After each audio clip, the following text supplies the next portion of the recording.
Good afternoon and welcome. Thank you for joining us. This is the Marion City Council work session for Tuesday, July 15th. And our first item on the agenda is Steve Cooper with a presentation on the Stormwater Master Plan. Hi, Steve. Hi, good evening, Mayor and Council. As you said, I'm Steve Cooper, the Stormwater Coordinator in the now Public Works Department, since we've all come together, giving you an update on our Stormwater Master Plan. This first slide here is kind of a picture of where we've been and where we are going.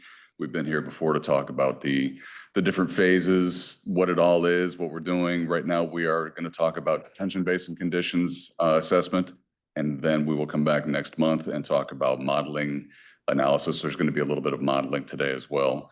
And then come back here in December to talk about capital improvements programs and operations and maintenance plans, and then hopefully wrap all this up in spring of 2026. So now to do the bulk of the presentation is Steph Dane Hoagie. She's with the HDR, the consultant. I'll hand it over to her. Thank you, Steve. Welcome. Thank you. So yeah, last time we talked was back in January. We focused that on the Stormwater Master Plan website that we developed and then the public comment map. I want to start with an update on where we're at for comments that we've received from residents. So over the last 6 months, we've pushed out 3 separate public notices requesting residents to provide comments. We so far have received 73.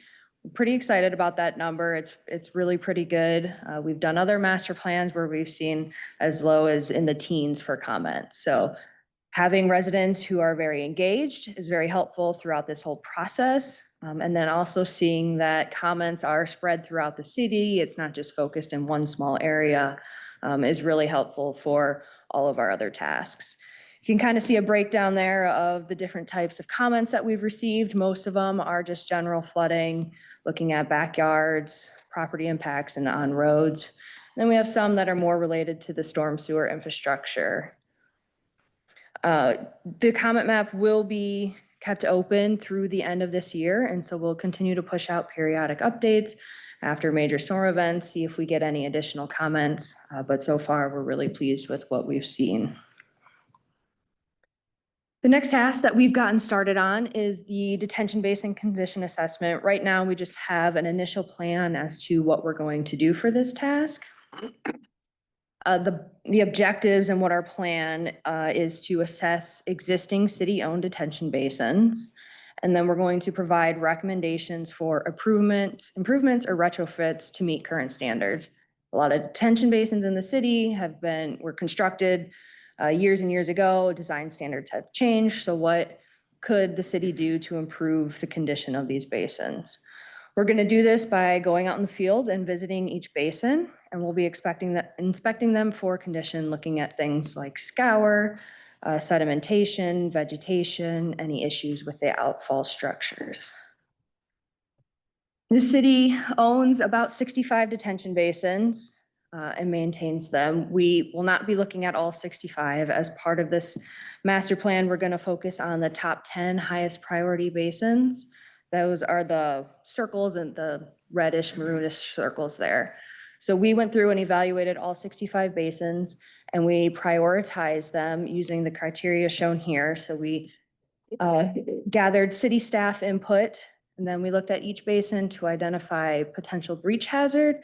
That means, if the detention basin were to fail, would there be a hazard to people or structures that could be damaged if the detention basin failed?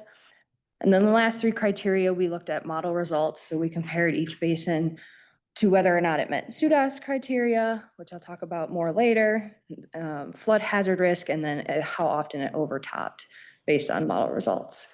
So we're going to go out in the field and evaluate these top 10 detention basins and document any potential issues or things that we would recommend to improve those. We also show here in the yellow triangles that are kind of hard to see, but those would be the next 10 priority basins. So we're not currently planning to go look at those, but based on what we find in the top 10, we may go back and look at those next 10 basins. So then the bulk of what we've been working on actually over the last 6 months is the hydrologic and hydraulic model. We usually call that the H&H modeling. I'll start with kind of just a brief background on how we developed the model. It's a computer recreation of real life conditions for the city of Marion. And then after we go through that, we'll kind of look at the model results and what we're seeing. So we start building the model by looking at the primary stormwater infrastructure. This is based on the city's GIS database. Primary stormwater infrastructure is comprised of inlets, manholes, outfalls, the storm sewer pipes themselves, and then detention basins. That's kind of what you see here in this figure. Then we add to it the secondary stormwater infrastructure, and that's generally your terrain, but primarily roads. We consider roads as part of our stormwater infrastructure, and so we have a special detail associated with those, but then it's just your general terrain. So as flow can move over the surface, that's considered our secondary stormwater infrastructure. The third piece then is our subcatchment hydrology. So we delineated over 1,000 subcatchments or drainage areas across the city, and then we assigned hydrologic parameters to them. Those parameters tell us how fast and how much water will move through each drainage area. So if we have areas where we're in parks, where it's very pervious, we'll have a low runoff. It'll take longer to run through. That's kind of the 68 number there. Or areas with high imperviousness, our roads, parking lots, buildings, those have higher parameters, and so we're gonna have more runoff and it's gonna occur faster through the subcatchments. We take all those pieces, we put them into the software that we're using, InfoWorks ICM. It's kind of this is what it looks like in the model. We have our primary, our secondary stormwater infrastructure, all the details associated with those, and then our subcatchments. From there, we simulate design storms. So design storms, they're not meant to represent past events. They're not actually even real events that we would expect, but they're an industry standard for how we can evaluate storm sewer deficiencies that kind of levels a playing field across all municipalities and in all areas. So for Marion, we're going to focus on the 10-year 24-hour rainfall event and the 100-year 24-hour rainfall event. That correlates to about 4.5 inches of rain over 24 hours and 7.5 inches of rain. To kind of put that into an idea of what that means for real life, the June 2021 event was a little over 5 inches over a 24-hour period, which would be about a 20-year 24-hour rainfall event. So we're looking at an event a little bit less than 2021 and then a lot higher than 2021. And then our last piece is to, once we simulate our design storms, we're going to compare the model results to SUDAS criteria. SUDAS is the Iowa Statewide Urban Design and Specifications Manual. It's what City of Marion has adopted for how we should be designing stormwater infrastructure for.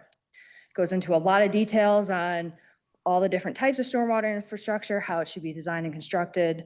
But for this, kind of thinking generally, we're looking at the 10-year event or the minor event that should be conveyed within the primary stormwater infrastructure without surcharging onto streets or causing property damage. And then the major event, the 100-year event, our runoff should be conveyed within the primary and the secondary stormwater infrastructure without causing property damage. So what that means for model results and how we compare it, you all have printed out versions of these maps, and then I'll have a couple slides kind of zoomed into some of the higher problem areas that we identified. But for the 10-year event, we only want to see ponding in areas where there's open channels, drainage ways, or like city easements for swales. So if we see ponding on streets or on private property during the 10-year event, that's generally an area we're going to identify as deficient. For the 100-year event, we're going to be looking at areas where ponding is outside of right-of-way. So if it's overlaying where a building is, a structure, if it's on private property, then it's going to be identified as a problem area or a deficiency for the 100-year event. So the maps here, just a quick run through. The surcharge represents how full the pipes are during that rainfall event. So if you're seeing the brown bottleneck pipes, that means that pipe is undersized. and causing flooding. And then the ponding depths there are in 1 foot increments. Overview of so we have the city of Marion split up into 3 major watersheds: West Indian Creek, East Indian Creek, and Wanatee Creek. For West Indian Creek, we really only have 1 high priority area.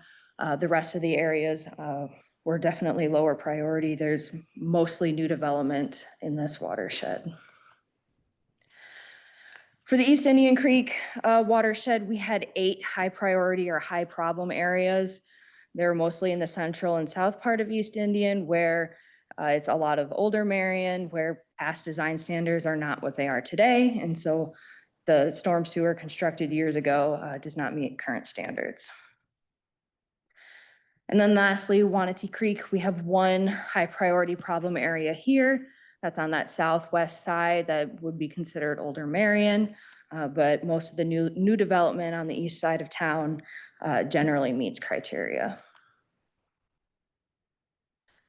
So to zoom into just a couple of the highest priority problem areas that we identified, the first one is the central East Indian Creek watershed. This one, again, is the older Marion area. If we're looking on the left at the 10-year event, to meet criteria, we shouldn't see any ponding. All of that should be contained within storm sewer pipes or within open channels through this area. And then on the right, the 100-year event, we're seeing that the ponding is going outside of right-of-way. It's potentially impacting properties. So that's why that was identified as high priority. Second area is just south of that one in the East Indian Creek watershed. Again, very similar situation. We're seeing a little bit more ponding in the 10-year, and then it's going outside of potential right-of-way and potentially impacting properties for the 100-year. And then the last problem area, one of the high priority ones that we identified, is actually not currently within City of Marion limits. It's in Lynn County. It's this Dawn Drive area. We are including it because as part of the comp plan and the growth area planning, it is expected to become part of City of Marion limits. We want to make sure we give a full holistic approach and what CIP development should be. So we're going to look at it as for potential improvements. So to kind of back up and talk more about our SUDAS criteria, looking at the full city, we identified 100 areas that do not meet current SUDAS criteria. As part of this master plan, we are going to develop projects and costs associated with those projects for the top 30. So we prioritize each of these problem areas based on how deficient they are, and we're going to identify projects. So for West Indian Creek, that's 4 project locations. East Indian Creek, 19 project locations, and then Wanatee Creek, 7 project locations. To step forward another step, so we've got our problem areas identified. We know where we need to identify projects. The next step is, what are those projects going to be? In some areas, like Daleview Drive on the south side of town, the ponding and the flooding that we're seeing is very localized. It's just a couple city blocks. This solution here is very simple. We're going to upsize the storm sewer for those couple city blocks, and that should alleviate the flooding that we're seeing. In other areas, particularly the East Indian Creek watershed, the flooding that we're seeing is really system-wide. It's not just a couple city blocks, it's for the entire storm sewer system. That provides a really complex solution. We could look at multiple possible opportunities. Could be a combination of detention, storm sewer upsize, converting storm sewer to open channel segments. There's an infinite possible solutions. And so what we're looking for from council is how we should identify projects. So we've developed an approach. It's multi-criteria decision analysis. And what we're going to do is we're going to ask City Council to rank these criteria, which I'll go through here. And then we're going to use those criteria to identify what the highest priority is for the city. So for example, if you were to prioritize the annual O&M costs as the highest priority, then we will develop projects that are going to have low annual O&M costs.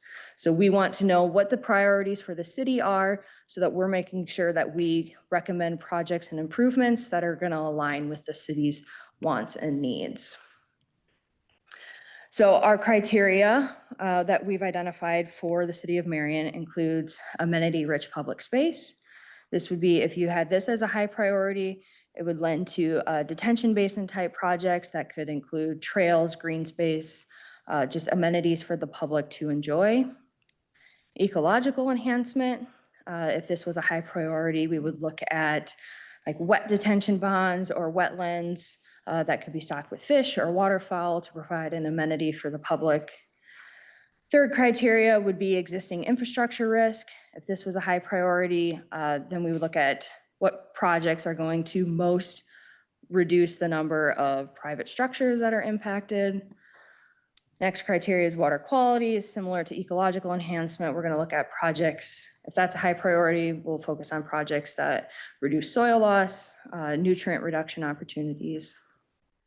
Next one is the capital cost. So that's just, if that's the highest priority, we'll look at projects that are going to be low to construct.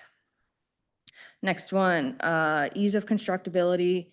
We'll be looking at if there's potential barriers that could delay design and construction. So a lot of this is looking at needing land acquisition for detention basins versus being able to upsize storm sewer within already public right-of-way.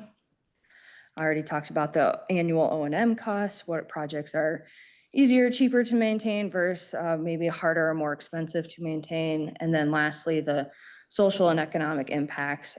Would the project have those potential impacts based on where it's located? So this is just a preview of the criteria. Following this meeting, you'll get an email that will go into more detail of what we're going to be asking you to do. But we're really just want a rank of these criteria 1 through 8. We'll combine everybody's rank, and then we'll look at what are the top 3, 4 rankings as what the priorities are for the city. So we'll definitely follow up on what we found from the combined ranking and then how we use that to develop projects.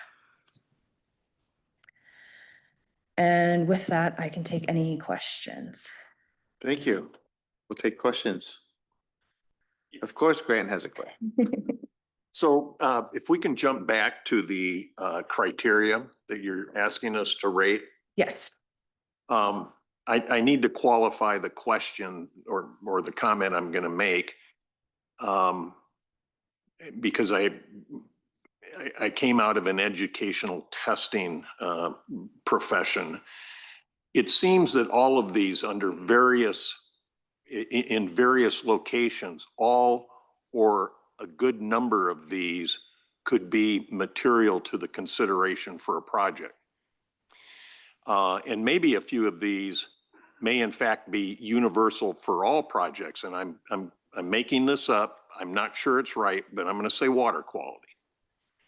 So instead of trying to necessarily rate these against some ranked order of priority, shouldn't we consider that there are some sub-criteria associated with all of these that then result in a score for that criteria element?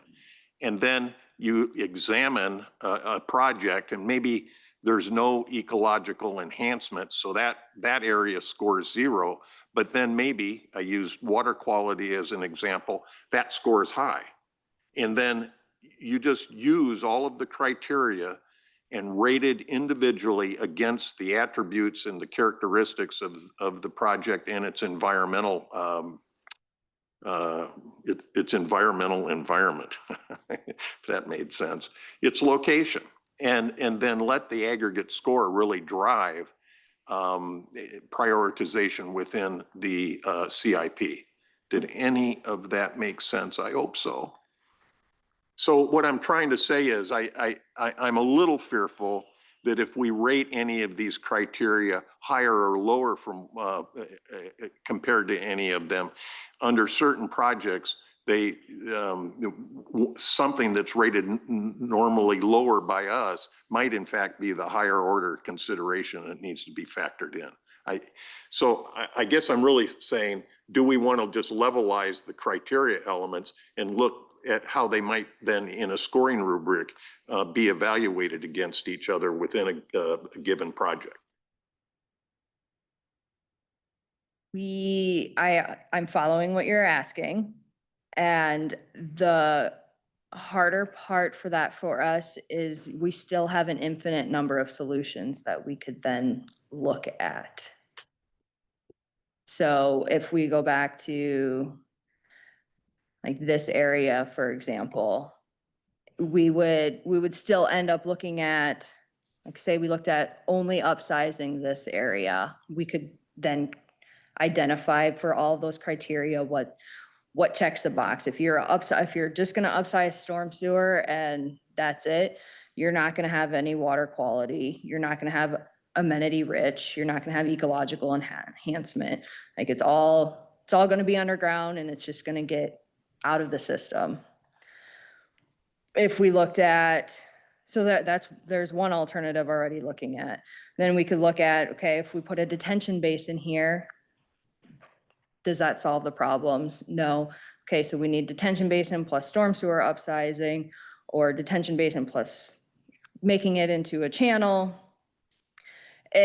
We could end up looking at 10 different potential projects for one area and scoring these. And when we have to do that for 30 areas, we're just going to run into infinite iterations. And so we just need something to help us identify, like, what should we be focusing on? It's not to say that we're not going to look at all of these different criteria. Like if you want to, if your focus is existing infrastructure risk, if that's the highest priority, the next highest priority is capital cost. And then the third one, say, is ecological enhancement. That would lend to, let's look at a detention basin here. And not only, so that gives us our priority, but that's also going to give us water quality, social and economic impacts, amenity-rich public spaces. So the other criteria will still be included, like we can still score it with that, but the types of projects, like where we start is what we're trying to get at. So Steph, are you saying then really rating the criteria with the higher priority ones that we would identify are the first point of examination for a project? Yes. And then you evaluate, no pun intended, downstream from that? Yes. Okay. Yep. And the social and economic impact, I'm assuming that's positive impact. Yes. I mean, Yeah. is there potential for there to be a negative impact? If there is like lower income housing areas. Yeah, that's what I'm thinking about. Yeah. Like, So we would want positive social and economic impact. That's what So we're if a looking- project is gonna, it's gonna enhance, okay, yeah, yep. good, okay. Just wanted to make that, I assume that, I just wanted to make it clear for everyone, because it doesn't say positive. Yeah. And your commentary, by the way, was helpful. Thank you. Steve? Mr. Cooper, you must have a much more exciting job now that you've got a plethora of data and information in your arena now. I mean, this is a study that has probably been long overdue. So now we can actually do things on a prioritized basis. I mean, this is going to be a challenge to do this. I mean, one thing I think about, if you go back to the other slide, so the one on the right.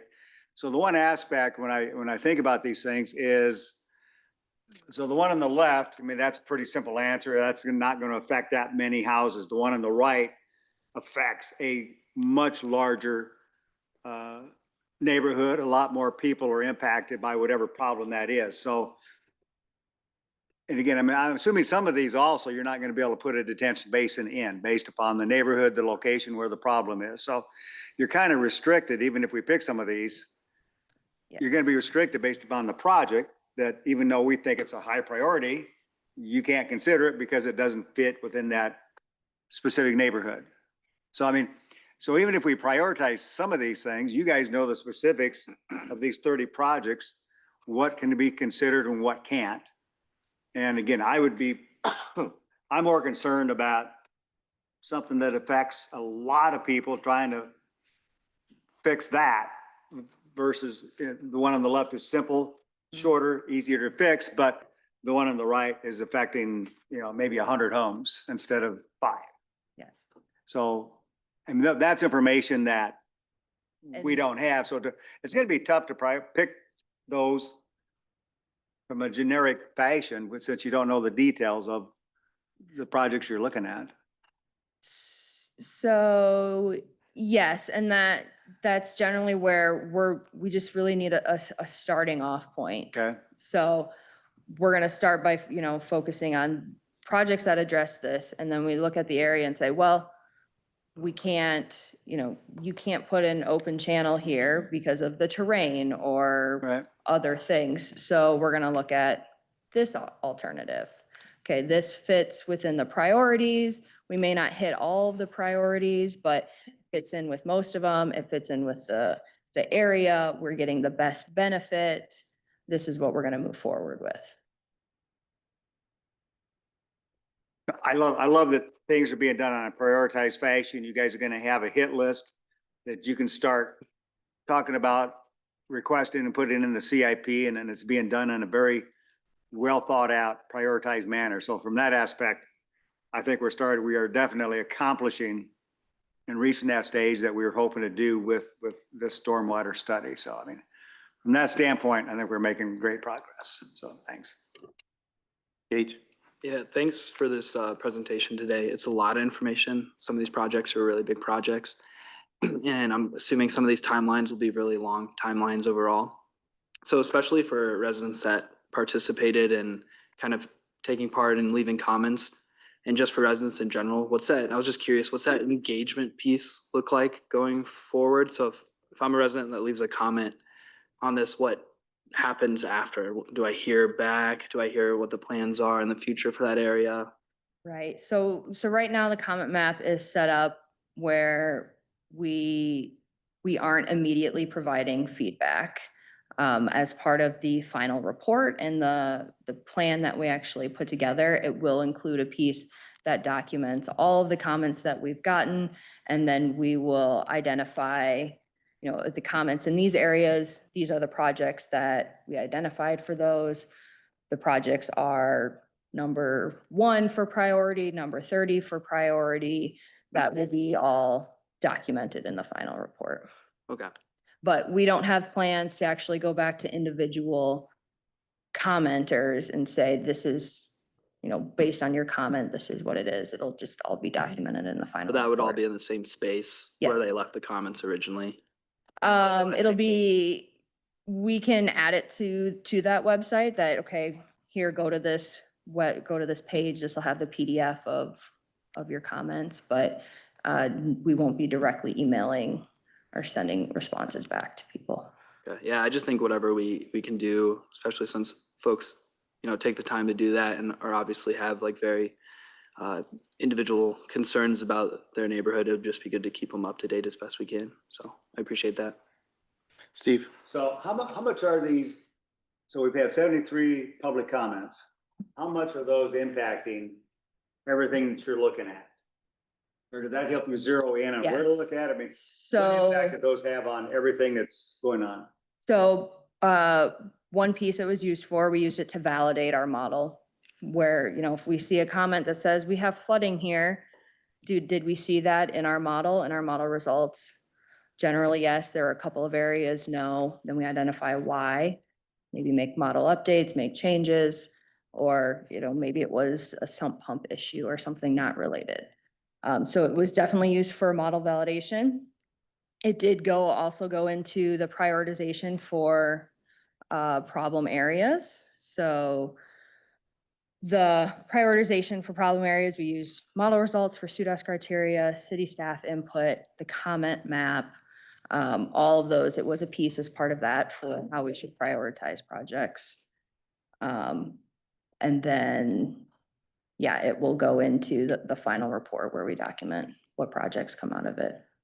I would suggest that it might be worth in our next Marion Messenger to remind our citizens that this project is ongoing, that we're continuing to look for their feedback through the end of the year, because some may think it's closed and over. I thought it was closed for public comments myself. Okay. Yeah, A we month can or do two that. ago. So if that's still open for public comment and that has some value in everything that we're doing, maybe that's at least put it out there, maybe request and let people know they can still provide their comments. Yep, can do that. Okay. Sorry. Thank you very much Thank for all your you. work and the presentation. You all know how I'm going to end this is there's such great comfort in, as a decision maker, in seeing how methodical and planful we are, and the work that goes into providing the data and the information that we can make sound decisions and well-founded decisions that impact the community and all the residents who live here. So thank you for all your work. Good. Thanks, Steve. All right, the next item is a presentation from our Public Works Director, Mike. In similar fashion, I just get to announce our speaker. So I do have Dave Wallace here from Cedar Rapids Water Control Pollution Facility to give the yearly update on the improvements they're making to the plant, future improvements, and then talk about the proposed 28E agreement with the capacity. So Dave? Welcome, Dave. Good afternoon, Mayor and City Council. Dave Wallace, I'm the Engineering Manager for the Utilities Department. Roy Hessman, our Utilities Director, and Lauren Michael, our Plant Manager, are unable to be here this evening. So I'll be going through this year's update. Just a quick overview of the topics. We're going to touch on a brief history of WPC, which is a repeat of last year. Provide an update and status of current project, our current large project, some of the future improvements that we're planning, large future improvements, and the treatment agreement updates. So WPC was built in the late 70s and became operational in 1980, making it about 45 years old. In addition to Cedar Rapids, of course, you know, we provide services to Hiawatha, Robbins, Palo, yourselves, and a small residential areas in Lynn County. This facility is unique in that pretreatment isn't required of industry, which means we treat high-strength waste at the facility. And because of this high strength, the population equivalent served is about 10 times the actual population. Several improvements have been added since 1980, including a disinfection system, odor control, and flood protection. Considering the facility is now 45 years old, we have a large project referred to as Contract 2. Not real elaborate on that, but it's under construction, and it's to replace and upgrade portions of the current facility. Major portions of this contract are to construct 4 aerobic granular sludge basins, we refer to it as AGS, 2 digesters, and a biogas facility. The biogas facility will allow us to treat and process gas for additional revenue through the sale of gas and also through renewable energy credits. The project bid last summer with the low bid coming in at $348 million. The bids came in quite a bit over our budget, and we've been working hard this past year to reduce costs through value engineering with a goal of $35 million in reductions. We're winding down on that activity now. And we won't quite reach that goal, but we should be able to achieve around $30 million in value engineering reductions.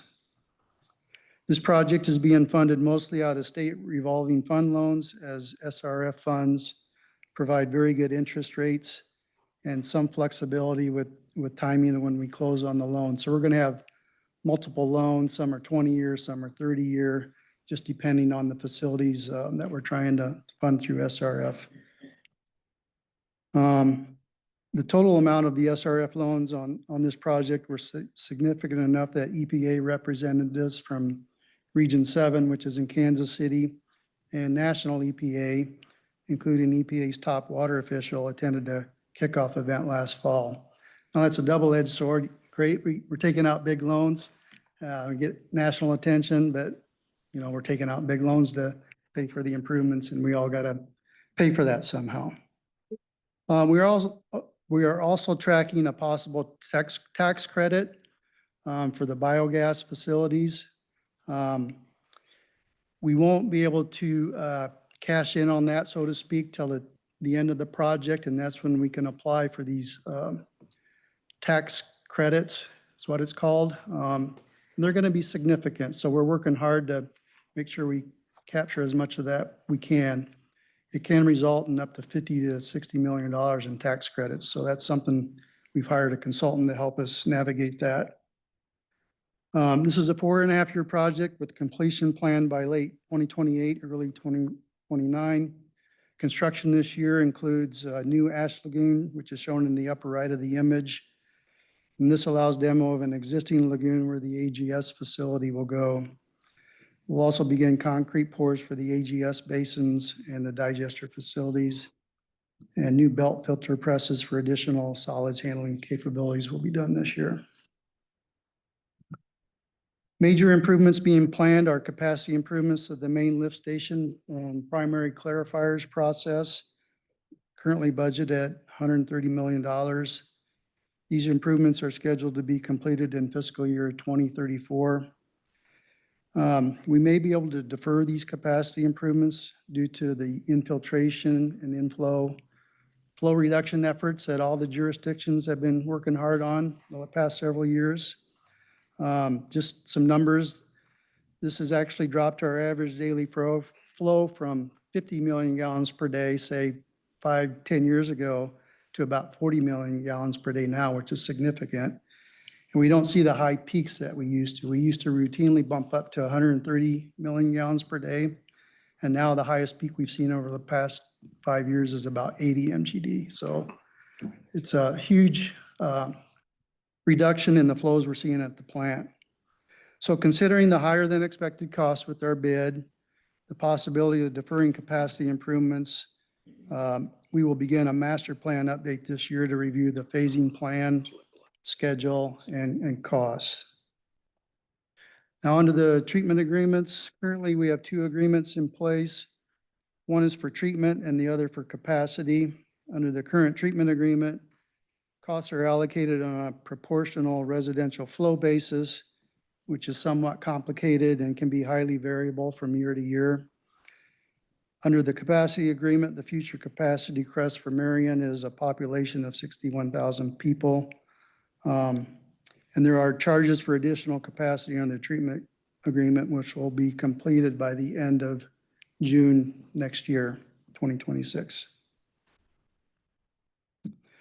So for the proposed agreement, we've been working closely with Marion and Hiawatha over the past several years to develop a new treatment agreement that combines the treatment component and capacity into one agreement.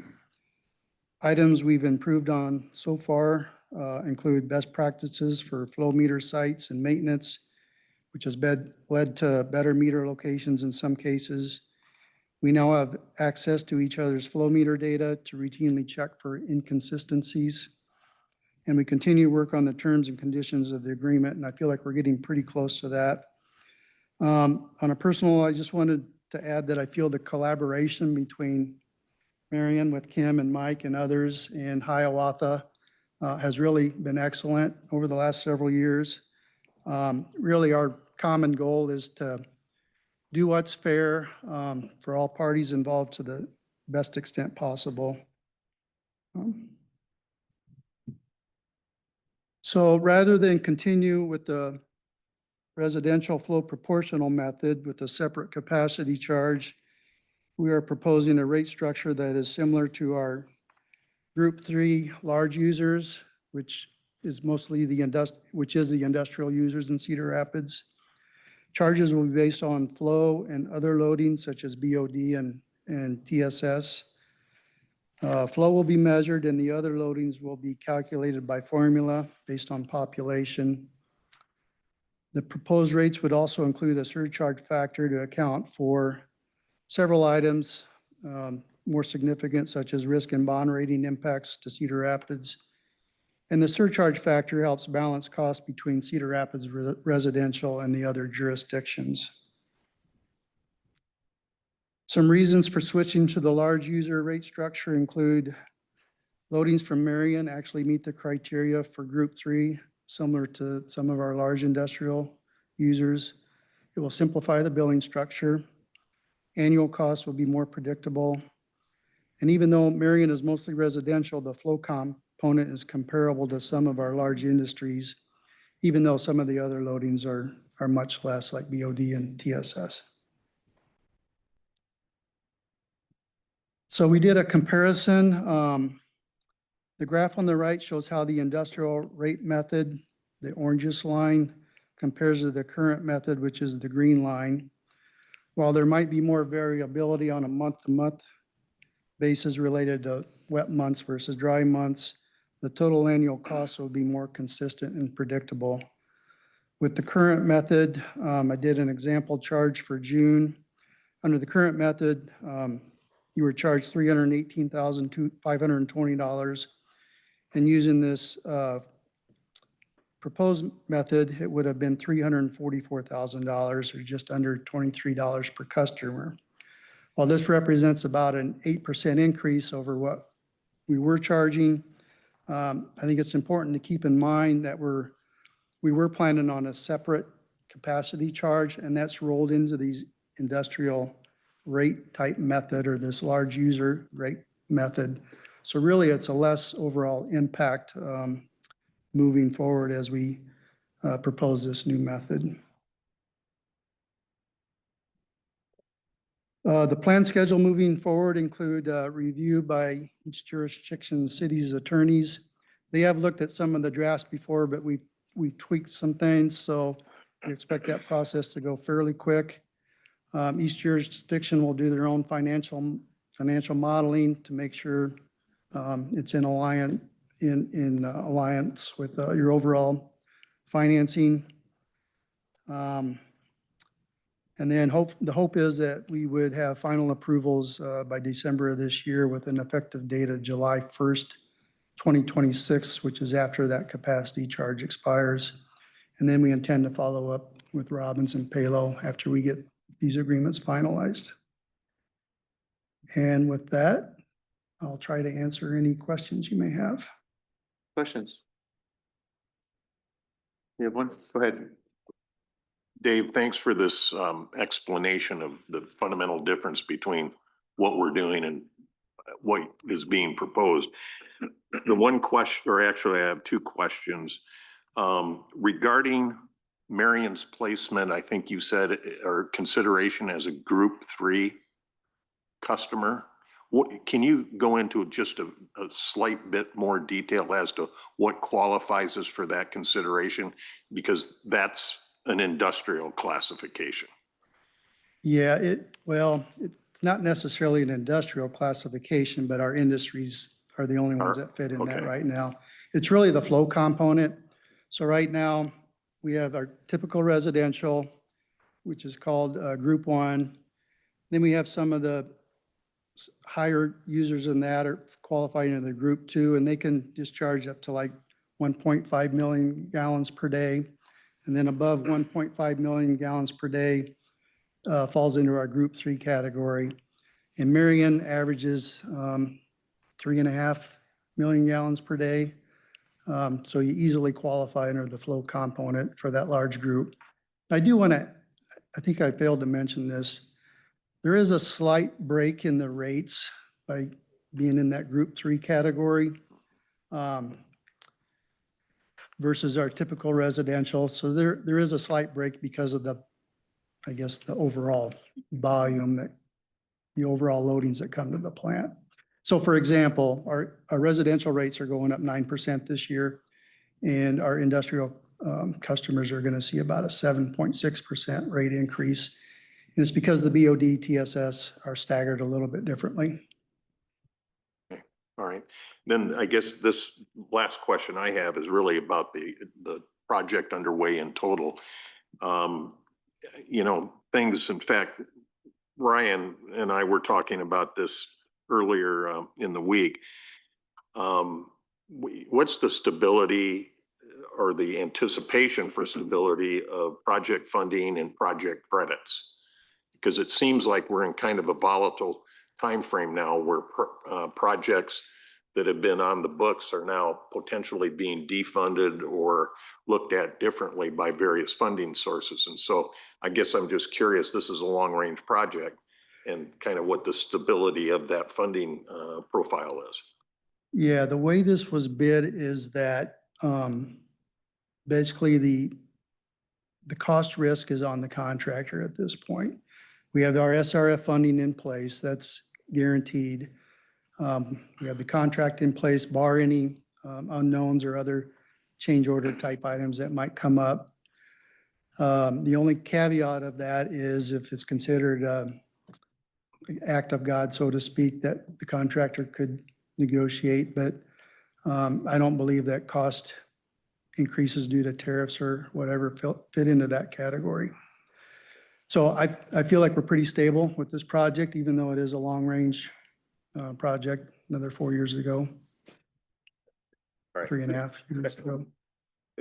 If I can really quick, Mayor, just jump on. But Dave, also during our pregame on Friday, you mentioned that still going to be pursuing any opportunity for grants that is something that you'll actively be doing to try to help offset Correct. that We're cost. continuously looking for other ways to help fund this improvement to benefit us all.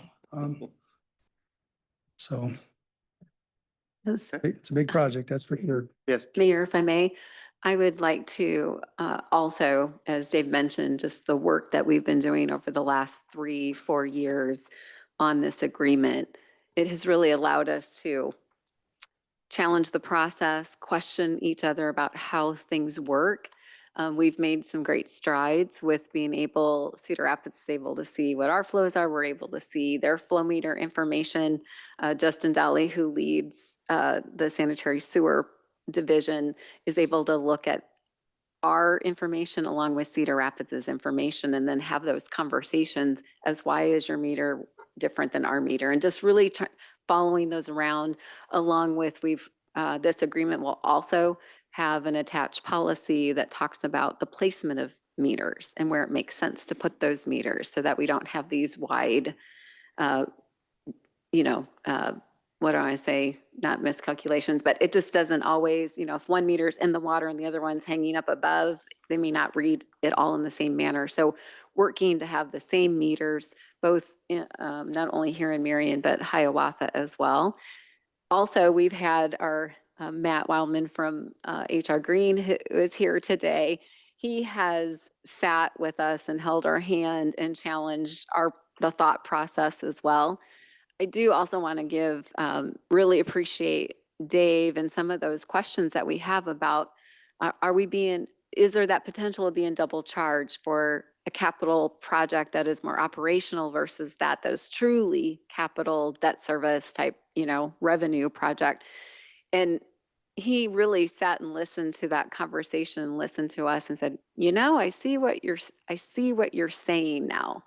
So we really have had some great conversations. We have had Matt kind of be our backup to just rerun the numbers that Lauren has put together, which I honestly has been very beneficial to get us to the agreement that we're sharing with you today, and then we'll be bringing forward in the next month or so. So just really want to share that appreciation along with Matt as well.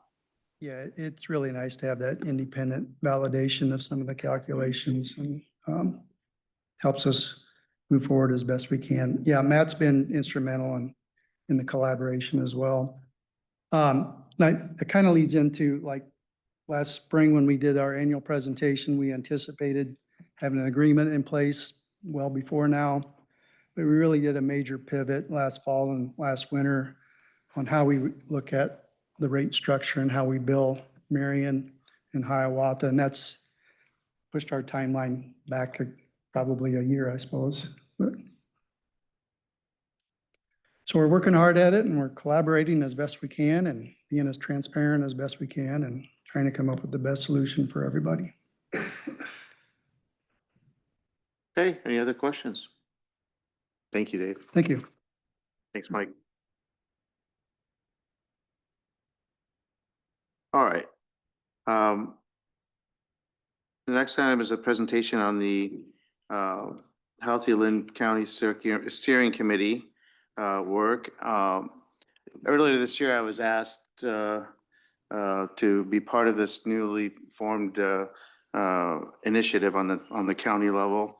And one of the benefits of being on a council with so many qualified people is that I get to share the work. And everyone on this council has expertise in different areas and ability to represent the city well in various areas. So I asked Mayor Pro Tem Gage Miskimen to take that position, and I will let him introduce our speakers. Yeah, so we have Jackie and Ann today from Lynn County Public Health presenting some of the work that the steering committee and the public health team is doing when it comes to the community health assessment, the community health improvement plan. On top of all the other things you guys are doing at Lynn County Public Health, from air quality, water quality, the mobile clinic that's been everywhere it seems lately. So thanks for being here and thanks for your patience. I know we've been talking a lot about pipes tonight mostly, so excited to dig in on this and the different, share the information with the colleagues here. Thank you. We're pleased to be here. Greetings, Mayor Abdul-Asali, and thank you for acknowledging Mayor Pro Tem Miskimen and his involvement in Together Healthy Lynn, and greetings to all the council members. So I'm Ann Carter. Jackie Montoya is going to speak in a few minutes, but we are, again, providing an overview of Together Healthy Lynn and what we call the CHIP, the Community Health Improvement Plan, which was released earlier this year. So very eager to just share some highlights today. And as Ann said, I am Jackie Montoya. I'm the Public Health Program Planner at Lynn County Public Health. So Together Healthy Lynn is actually a collaboration of effort that involves all of our community. We have the municipalities, we have the county, we have local nonprofits, social services, and community members that all join in to help us with our community health assessment, which we call the CHA, and the Community Health Improvement Plan, which we call the CHIP. Lynn County Public Health facilitates this, but it is truly a community effort, and we love to have people involved in it because that's how we know what's really going on in the community. So as Gage mentioned a little bit, we do a lot of things at Lynn County Public Health. This is just a glance at some of the things we do. We have air quality along with home and water quality. They just make sure all of those things are safe. Home quality does lead poisoning mitigation and helps families walk through that. We also have our clinical services, which we mentioned the mobile clinic, but we also provide services, vaccinations, testing for various STIs and things like that. And we also work with the immigrant and refugee community to make sure they have all of the things they need. We have the food and aquatic safety, tattoo and tanning. Those are the food inspectors. They also inspect all the pools, tattoo parlors, and tanning parlors. Our lab services test a lot of those things I just mentioned, the water, the other testing that needs to happen for the various departments that we have. We have public health preparedness. Anytime there's a disaster, which could include COVID, it could include flooding, the derecho. We have a department that works with local first responders to make sure that everybody is deployed properly and able to handle that emergency. Our communications department does all of our communicating for everything that we do. The community health department, which is what Ann runs, and then the assessment and health promotion, which is the department I'm part of, and we do the CHIP work. We do a lot of work with community organizations and committees. So you've seen me in some of those maybe, and Ann is on some of them, and various other coworkers. So the process that we use to develop this CHIP document is the MAP 2.0, and that's mobilizing for action through planning and partnerships. This comes from NACCHO, which is the National Association for City, County, and Counties Health Organizations. And this is what it looks like. There's a lot on there, but basically phase one is down in the left-hand corner. That's Build the Community Health Improvement Foundation. Then phase two, we do 3 assessments: the community partner assessment, the community status assessment, and the community context assessment. And then we continue to improve the community. And as you can see, this is a circle. It's not linear. We continue to do this constantly. So we're constantly assessing, we're constantly engaging, and constantly looking at the community and better ways to improve the health. So now moving into the Community Health Improvement Plan for 2025 through 2027. This actually is our 4th iteration of a Community Health Improvement Plan. We started back in 2015 with that MAP process that Jackie just talked us through. And that's significant because 2015 is also the year that Lynn County Public Health achieved national accreditation. We were the first county health department in the state of Iowa to achieve that designation. And at the end, we will actually provide a QR code so that you can see all the details of the CHIP if you are interested. I'm sure you'll enjoy flipping through it. For today, we're going to highlight the priority areas. So we have chronic illness prevention and management, healthcare access, supporting mental health. And then we also have a policy committee, and you'll see in a moment that that actually takes on a slightly different framing than the others. But let's go on to chronic illness. So for each of those priority areas, we'll have a slide like this. And the stuff that's on the left is the detail that you would see if you were to go to the website or whatever and read through the entire report. What I want to point out is that for every priority area, there's a goal, and that's what the bar is at the top. There are objectives, and then there are strategies. And I want to highlight the goal for this area: improve early detection of the top 5 leading cancer diagnoses. And just a short story. I mean, this started off as chronic illness and prevention, and the steering team and those who were working on this recognized, I mean, that's still a huge category. And so the topic has since been narrowed to 5 leading cancer diagnoses, and some neat stuff going on there. When Jackie talks about the partners that work in this, you know, the healthcare entities, so EIHC, our 2 hospital systems, and a host of others. Our next priority area is healthcare access, and this is the only area that has 2 goals this iteration. And the first one is to increase health insurance coverage among underserved populations. So we are continuing to work through that. And then the second goal is to identify and reduce barriers that limit healthcare access among underserved populations. So some things that have been identified have been providers that don't take insurance that they have, or transportation is always a huge one. Or if we're looking at our rural Lynn County, again, access in their neighborhoods or transportation to healthcare.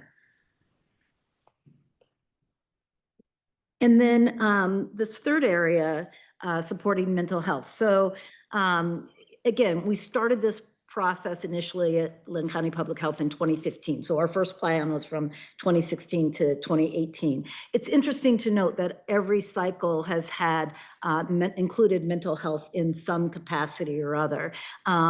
This is a topic that's near and dear to my heart. I'll speak for myself. Jackie might say something similar. But the goal is to strengthen mental health support by expanding community partnerships, promoting well-being, and fostering resilience. And so one of the things that you will note if you were to read the fine print is that we are particularly focused on community-based solutions. And certainly there are needs for clinical-based solutions, but this is really what do we do in terms of what do we have to offer, what can we develop in terms of community support. So one example, and again, fine print, one of the strategies is to implement Problem Management Plus. It's a program developed by the WHO. It's peer-based. It's a psychological intervention, which means it's not clinical, and peer-to-peer with clinical oversight. So over the coming 3 years, we will be working on that. The last area is policy, and I mentioned that this takes on a slightly different framing in that as the steering team was kind of working through and narrowing down the priority areas, we or the decision was, we really need to kind of bring all this together with some focus on policy and advocacy. So lots of words on this slide, and the idea though really is making sure we're informed on what's relevant legislation, what are advocacy efforts, and what are policy developments. And depending on our roles, whether it's public health or nonprofits, being mindful of who's advocating, who may be helping lobby. But then the second thing that's important is those three areas: healthcare access, supporting mental health, and chronic illness prevention and management, that it's tying it all together. So after all of that information, how can we collaborate? How can you get involved? How can we support the efforts that Marion is doing? These are some suggestions, but by no means an exhaustive list. You can share the CHIP priorities throughout the community, including with family and friends. Investigate how the CHIP priorities align with the mission of your organization or the city of Marion. Join one of the action teams. If you're interested in that, we have our contact information and we welcome any participation. And as we continue to assess the community, participate in our surveys as we put them out. When we put out the big community health assessment, participate in that, pass it on to people you know. If you have groups outside of here that you think would enjoy a presentation about the CHIP work, let Anne or I know. We do a lot of men's church groups. At Mr. Bean's. Yes. We do a lot of different groups or one-on-one engagement with community members. So again, just let us know if you have an idea or if one of these fits your needs. As Anne said, this is the QR code that will take you to the CHIP document, and you can read through that, get more detailed information about the things we talked about, and then that's our contact information. And are there any questions?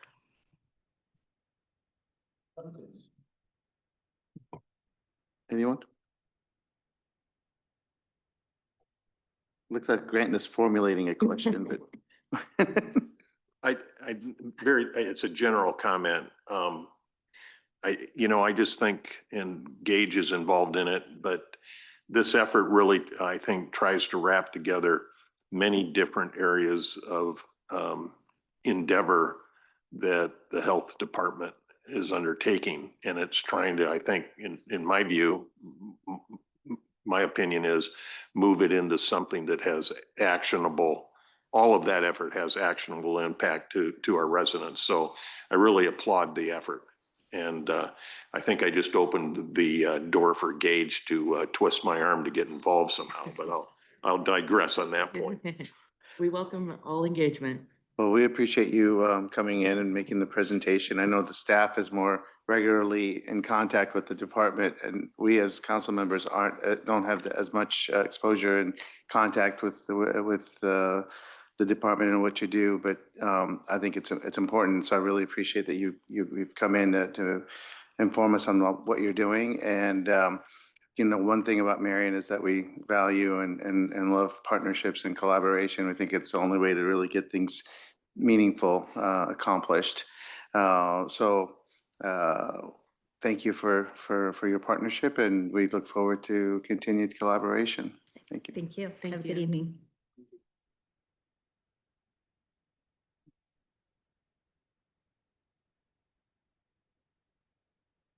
Okay, the next item is a presentation on the neighborhood master plan, neighborhood parks master plan. Seth, there you are. Good evening. Today we have Scott Crawford with RDG to present these neighborhood park master plans. As we're going through these, we've been to council to provide a project update back in April. We're back here today to present the final master plans. Something to keep in mind, these are master plans that are all impacted by development and can be implemented through a phased process into the CIP over the next 5 to 15 years. So it's not meant to, it's meant to be a guidebook to be shovel ready. in implementing the CIP process, but it's something that can be approached from a phased approach. So without further ado, I'll have Scott Crawford here to present. Thank you. Welcome. Thank you, Seth. Thank you, members of the council. Go through quite a bit of information with you in a short period of time, just in the interest of time, mainly because there have not been dramatic changes to what you all were privy to in April when we came back to kind of give you an update on some of the community engagement. But 3 parks that were part of this process, the Lucor Park property up on the north side of the growth area, the Waterland Park property on the east side of the growth area, and then a renovation to the existing Willow Park based on the forthcoming extension of Auburnett Road through that property. And the overall concept for Lucor was really to kind of leverage the rich history related to that particular property and the dairy operation that was functional there for the better part of a century. And some of the agricultural and dairy operation structures that remain on the site will be preserved. They have been structurally investigated to be sound and could be repurposed as part of the future improvements at the park. So the overall plan with Lucor Road to the left of the diagram, or the west, is to develop the park with parking in conjunction with the future water tower that will be constructed for access to the water tower, as well as the maintenance building for the property. A playground area kind of in the center core in between the existing farm structures that are there, a new park and recreation shelter, restroom structure, pickleball courts, a couple of shade structures adjacent to those, and then trails throughout. Another big component of this project is reconstructed prairie that will be kind of reconstructed throughout the entire balance of the park to make it much more passive use with the trail access as kind of noting connections to future neighborhoods that will likely be developed around this park based on the current land use map for the city. There's kind of an illustration of that looking overhead with the future water tower constructed, pickleball courts, trails making the connections. Another illustration with the water silo that's still in place and the grain silo that's still in place in this area here, and the connections of that play space and future open air shelter adjacent to that. Mention a few things on cost. Yeah, so on the cost, when we look at these, it's really just a guidebook. A lot of these elements could be phased over time. When we look at them from an implementation side point, we look at the opportunities of working with Monarch Research, Trees Forever, and doing a lot of the prairie and tree plantings within those partnerships, and really using this as a guidebook for those plantings. And then when development does happen in those requests for parkland improvements come, we have a guide that we can go from, but be able to have a lot of that conservation stuff done early under those partnerships. So these are cost estimates that we have for that future guidebook. But again, this is something that we would look over the 15-year time period to be implemented in the CIP process.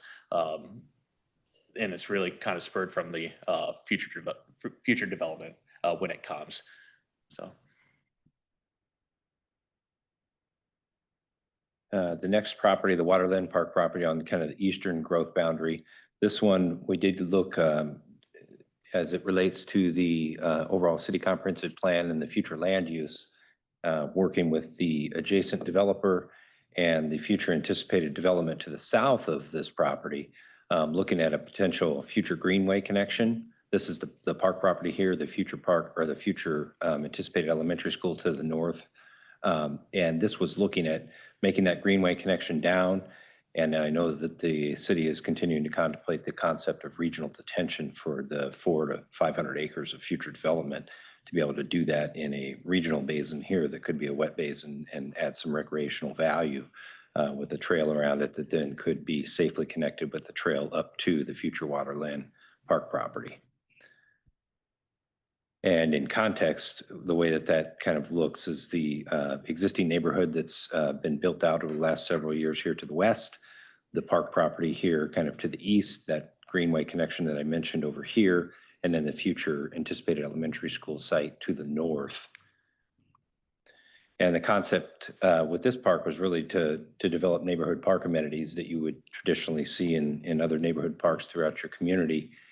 And to walk you through that, the existing or the future anticipated roadway that we'd actually be bringing in a park drive into this, an off-street park drive that would provide vehicular access as well as the parallel trail access on the outside of that park drive that could serve a number of purposes for the park, but also in the future as the elementary school develops up to the north as a secondary, perhaps parent or even bus drop off for the elementary school to the north.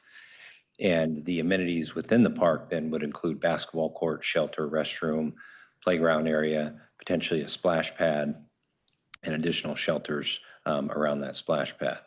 Open space, there is water, Marion Waterworks infrastructure that will be developed in this area here that's kind of noted on the plan.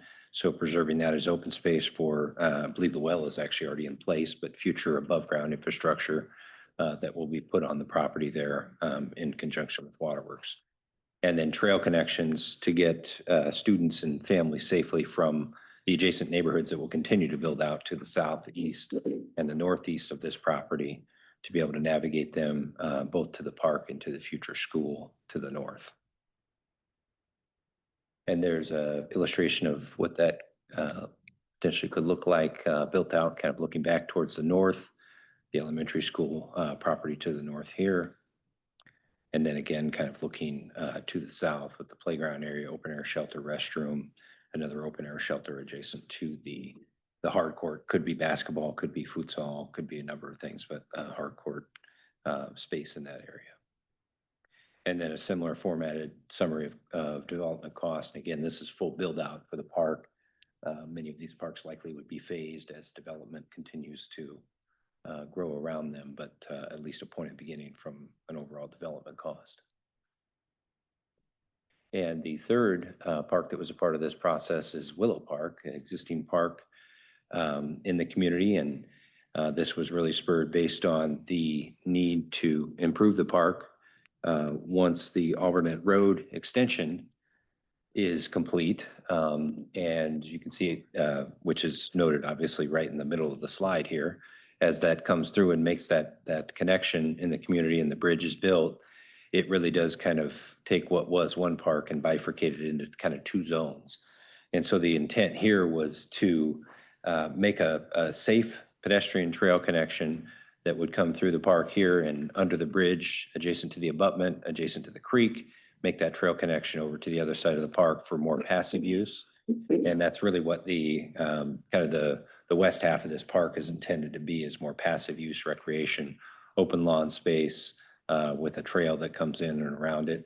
There is also a second at-grade, user-activated, signalized crossing, mid-block crossing, that's noted in the roadway plans that are not part of this park project, but we did respond to that with making a trail connection up to that point and back into the park here. Hard court, basketball, futsal, adjacent shelter, restrooms, playground. There is a small off-street parking lot here that would provide a minimal amount of parking for access here, and then anticipated a future trail connection to the south here. The other gesture here is noting that we are proposing a creek crossing that would connect into the Indian Creek Trail on the north side of the creek there that would provide people along that trail access to the park here. It's a bit off of this slide, but there is intended trail connections from the Indian Creek Trail up the grade, if you can imagine where the bridge abutment lands, to get back up to Alburnett Road. And I believe those are shown on both sides of the road. So there is an alternative way for people to get from Indian Creek Trail up to Alburnett Road, cross the bridge, and then get down into the park if they choose to make that navigation as well. The other component of this is there's a pretty significant stormwater outlet structure that's capturing quite a bit of water from a pretty sizable watershed. And this may be one of the areas that the HDR study drills into, but likely that would get upsized in the future. So what we were proposing was reconstructing wetland in this zone of the park to intercept some of that water, improve the water quality, before it actually discharges into Indian Creek, into the creek further down here, which could also be turned into an amenity, perhaps with a boardwalk experience that comes in and around and over the wetland in this zone here.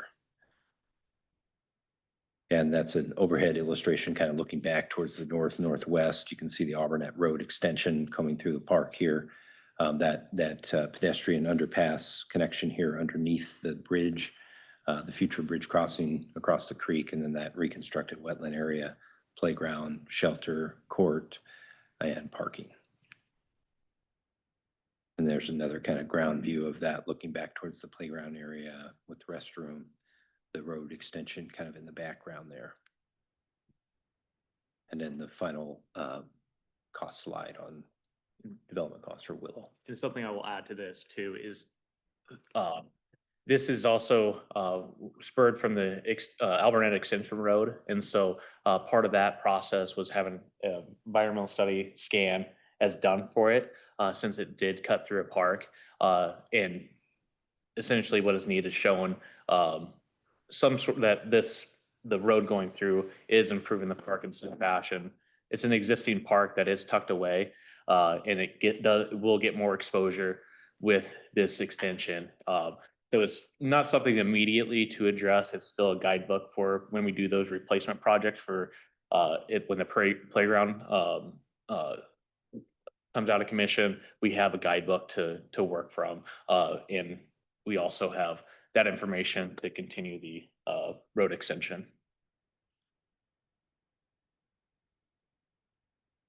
I believe that's the balance of the presentation. Happy to Okay. answer your questions. Thank you. Questions? Steve? Well, again, I think this is another perfect example of the city doing planning in a very deliberate manner for the future. But we got 3 different parks here, and potentially we may have Willowwood Park as another one that is not even part of this. But as we talk about all the park systems, and I know this is a 5 to 15-year plan, but within all of these different facets of the parks, you kind of have a pretty good idea already about how you would phase it in.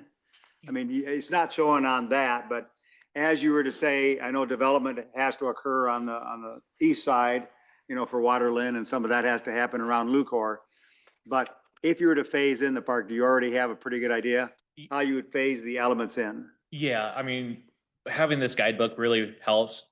We would focus more on the conservation side. We have good partnerships with Monarch Research, Trees Okay. Forever. So having this, knowing that, hey, we can plant prairie and trees without disturbing when we do develop into playgrounds, Where to put getting it? that established would set worlds apart. And then when we do have development that comes through, and then start spurring those conversations, because even this is a guidebook. Before we even break ground, we would put in the CIP process, and we would still do those follow-up open houses with the neighborhood to make sure that these plans are still relevant today. And I think that's huge. I mean, to get those trees planted and all of that as soon as you can. Yeah.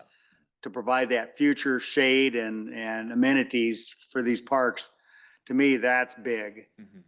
So again, you plant them today, you may not do all of this for another 10 years, but a tree that's 10 years old is going to provide quite a bit of shade and I think make the park look a whole lot better down the road. So I support that aspect. So anyway, good planning. Appreciate it. Anyone else? Any questions? So the naming of the parks, is that something that comes later? I mean, I know you referred to Waterland, and I'm sitting here thinking, where's that come from? But that's not the actual name. That's not, no, that's really just for our references to the property. Yeah. Whenever we get to actually start those development process, we'll go through our naming process and make sure that we have that. Council will be part of that. Absolutely. I think that's part of the process. Yeah. Yeah. Good. And when you talk about the naming, I mean, at first when they said Willow Park, my first thought was Willowwood Park. Well, So is that the actual name of that? that's the name currently, and we were following up a little bit on the history of it because it used to be referred to as Storybook Park. Okay. And then before that, it was the landfill. So there is a little bit of history to it, and we're still tracking down kind of the reasons why that Hmm. changed.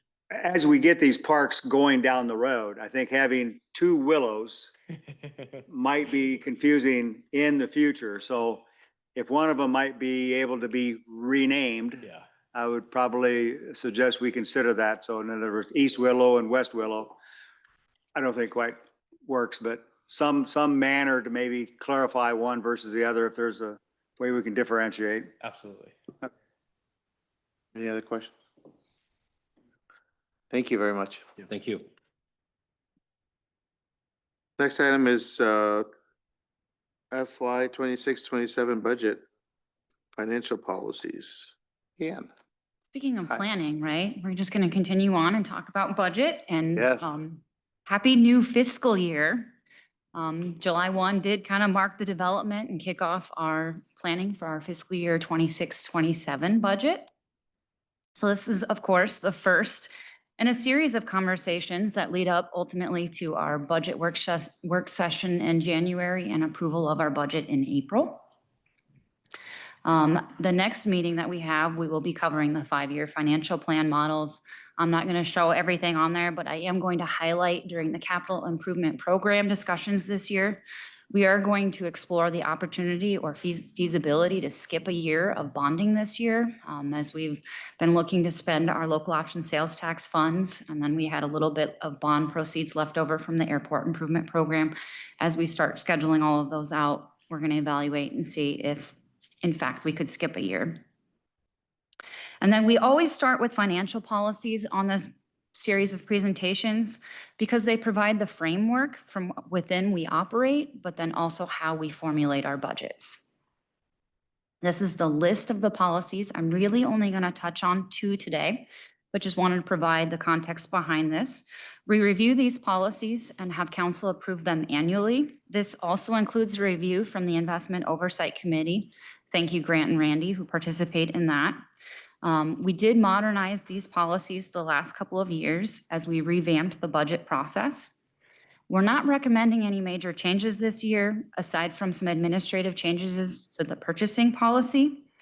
Purchasing does remain an area of focus, and we continue to build the purchasing card program. So the one that we're looking at changing, notable change, is increasing the amount of the P card limit from $15,000 to $20,000 monthly.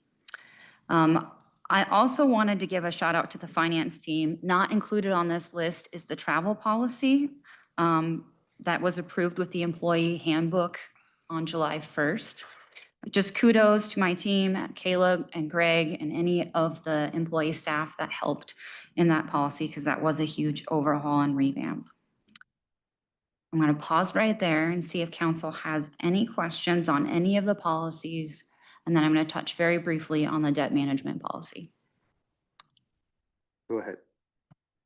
I guess my question is about the purchasing policy. What were there like trends or what drives the increase of that policy to that specific amount? So as we've continued to build the P card purchasing card function, remember we just implemented a purchasing card about a year ago. We were estimating what the spends would be on the cards. And as we started to see, we've been doing a lot of temporary increases. We've determined that it makes sense to increase that amount. And then again, just providing context for the public. As we increase that P card amount, that then allows us to start closing some of those vendor accounts. So we have a vendor accounts at several vendors. We want to close those and start using that P card for better security. Okay, that makes sense. Thank you. Mhm. Okay. Yes. Okay. So while we're not recommending changes at this time on the debt management policy, we did want to provide council some options to think about as we talk about the aquatic center conversation, and that continues. We had already shared that our debt projection would exceed our self-imposed debt limit. Just for the public, self-imposed debt limit is the city council policy, well within the state's 5% limitation. So from a policy standpoint, we could simply make an exception or modify the policy to add flexibility. Here's some of the options that we've come up with. Increase it from 50% to 60% would be one option. Another option would be to just add language. Self-imposed debt limitations may not take into account debt issued as a consequence of voter-approved bonding referendums.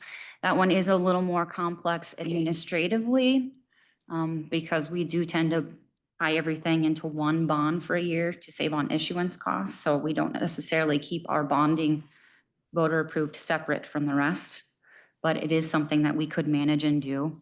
Again, I'm not looking for direction at this time, but would welcome any questions or any additional requests for information the council might have as it relates to this policy. Just, Leanne, you might have said this and I didn't hear it, but just a point of clarification. So as we've been working with the community and the council on coming up with what the community is asking for of aquatic center, of an aquatic center, we put the pricing and we've done the modeling with DA Davidson. There's, in those projections, there's 1 year if the community supports it, where it would go above that self-imposed limit, which is why the options being presented here today. So 1 year where it'd go above 50? Correct. And then it, based on the projections, then it would come back down under that, under the council's self-imposed. Okay. So we're trying to look ahead and be cognizant. We do have the community survey out. We want to gauge the feedback from our constituents. But as Leanne mentioned, this is just to get council to think, to have some thinking time as we're surveying our community based on the analysis that's been done. Do we know, do we have an idea of how far above 50% it would be? Like 52, 54, 55? I didn't bring it with me tonight, but we do know. Okay. It has been presented at a previous, I just don't remember what the number Okay. is off the top of I'm my not head. recalling, but okay. Somewhat in the same line of thinking, we'll have survey results that will tell us then a different projected, potentially a different projected construction cost. I think it'd be useful to see what our self-imposed debt limit of 50% is compared to what that new view or estimation based on survey results, and how that tails off over a period of 10 or 15 years. And maybe we even model that against the 60% curve as well, just because there might be other things that we have to address in out years that will be material to us. So just a graphical representation would be appreciated, if that made any sense. Mhm. Okay, thanks. Anyone else? Do you have anything else? Just the next step slide. So if anything does come to mind, of course, let us know on the debt management front. So next steps, council will approve the financial policies on August 7th. We'll review and update them annually, and then we'll see you next time for the next presentation. Okay, thanks, Leanne. Seth, you're back up for the next two items.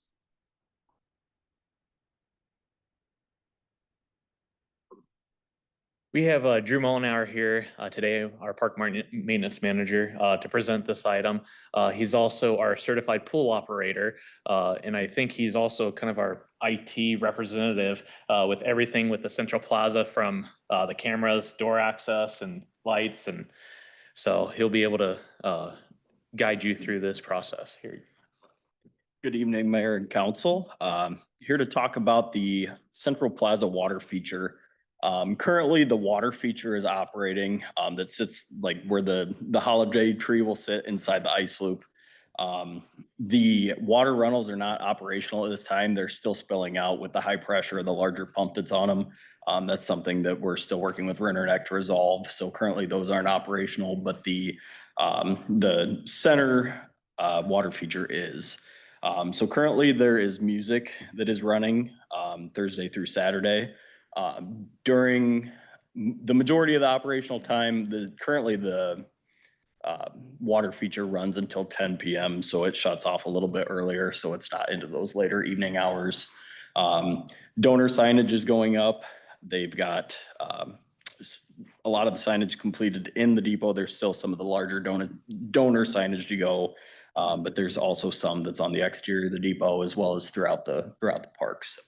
The plaza sculpture, we do have a timeline for installation, August 28th, so. So that's been delayed by about a month, I'll use that. the sculpture? Yeah, they have the sculpture completed. It's being shipped out later this week. But the artist plans to come at the end of the month for the actual installation, and it will actually coincide with the Uptown Get Down. And so we've been in communication with the chamber about this, and then we're going to get that committee back together to plan for that installation dedication for that day. So, but yes, it's been. I mean, initially it was supposed to be. It was supposed to be done end of July, Yeah. and so. So, no problem. I'm just Yeah. making that clear. It's been delayed by about a month. Okay. Yeah. We waited this long. It's okay. So our water feature is considered a splash pad by the state of Iowa.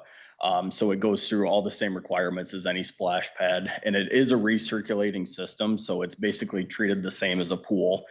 We have the same 2 manual tests that are required every day. And we have to continue to monitor pH as well as our chlorine levels every 4 hours that it is open. Luckily, we're able to do some of that virtually, but the 2 manual tests we do have to do on site. And it is a continuous running system, so it is set to run from start time to end time. It runs continuously through different patterns. I believe there's 10 different patterns that it runs through over a period of time. And the testing is something that throughout those 4 hours, we just take the pH and the chlorine, and then weekly we take other levels, and then monthly we do a bacterial test. So this was a recommendation from Park Board to change the hours for the Uptown Water feature from 10 AM to 10 PM. And there was also some of just to match the Uptown business hours as well as the park closing hours. Currently, it is running from 11 to 10.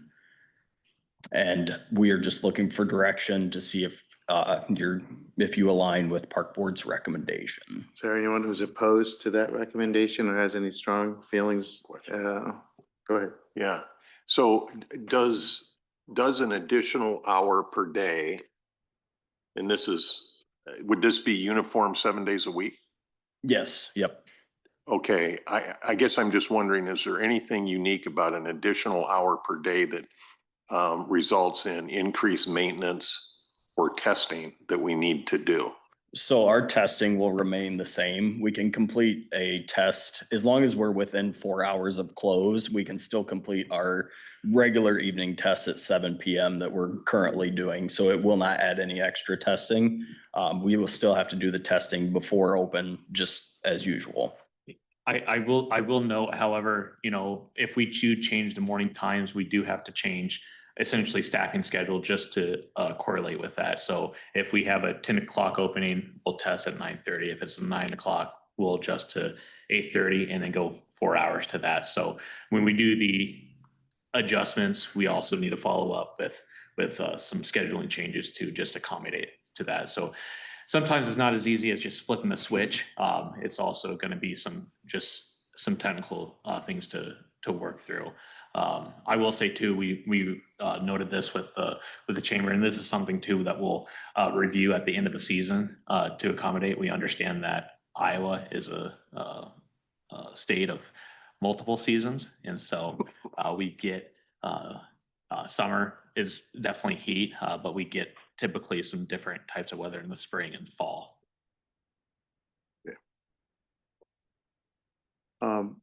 Okay, so back to the question, is there anyone who's opposed or has strong opinions to the contrary from the recommendation? None. So I think you have your direction. I mean, it doesn't cause any budgetary issues or anything like that. Like, The fortunate thing with this being a recirculation system, we don't have to pay for the water over and Yeah. over again. It's much different with our other systems. We calculate for every hour that we open early at Thomas Park or Gill, it's about $1,000. So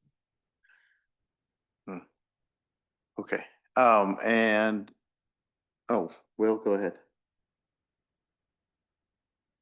Will this be on the same as the other splash pads, Memorial to Labor Day type timeframe? Or will it be extended or started earlier? yeah, we always communicate the Labor Day, Memorial Day, but it's also based on weather too. So if we can extend those hours, we always tend to do that. That, I mean, it's a splash pad, but it's also a Yeah. feature of, Yeah, for it's a water feature or, aesthetically. thank yeah. you. I couldn't think of the word. Aesthetic. So I didn't know if it was planning to be on later, through September or October or something. Like, would you keep before- it on even if there's, if it's, it's not used as a spot? Would there be a time period where it's not used as a splash pad, but just kept on as an aesthetic feature for Uptown? Absolutely. We could do that. Like, you could put up a sign that says, Oh, Absolutely. use no, at no. your own risk if you get. Oh, I don't know, whatever, Yeah, and that's, yeah, we can absolutely do that as long as it's not freezing and going up until this, where we Okay. need to do the ice skating. We Yeah. could certainly keep it open as. Which brings up another question for me. Is there an age limit? Like, if Grant wanted to go out there and splash around? How I would answer that is just so you know, we do have cameras in the park, so, Okay. it's- Well, I've seen a few adults out there and it's like, Mr. Mayor, that was the first bad idea that I've heard you state. I don't know. Okay. Anything else from you on this? No, thank you. All right, thanks so much. Have a good evening. Yep. Is there any way to- Go ahead. This will be a brief update. Just want to give an update as we have our monthly commitment to provide updates for the Aquatic Center project. Since June, we have really pushed out the survey information. And I do recognize that this is a different picture than what's in the survey. We do have the wave pool as two options within there. We do have the survey out currently. In that survey, we have we have showed the base project as two options, one with the wave pool, one without, and then all the alternates for the Munir Park property. The surveys are out. We do have a response deadline for July 28th. We will receive a preliminary report August 4th and a final report in the following, and we'll bring those to council on August 19th. Where we're currently set from yesterday, we did get a report back that we have 1,147 surveys in so far. 7 of those are paper copies. And important note to keep for that is that most of these are coming in through online, and we're expected to get more of those paper copies coming through as that is from a mailing service. As for next steps, at the end of the month, we'll have a final 60% construction plans. Our construction manager at risk works 3 weeks based on that, and we'll have updated pricing by August 18th, and we'll be bringing that to council on August 19th, along with those polling results. This is in time for a bond language deadline on the 18th, and ultimately the referendum, potential referendum on November 4th. Any questions?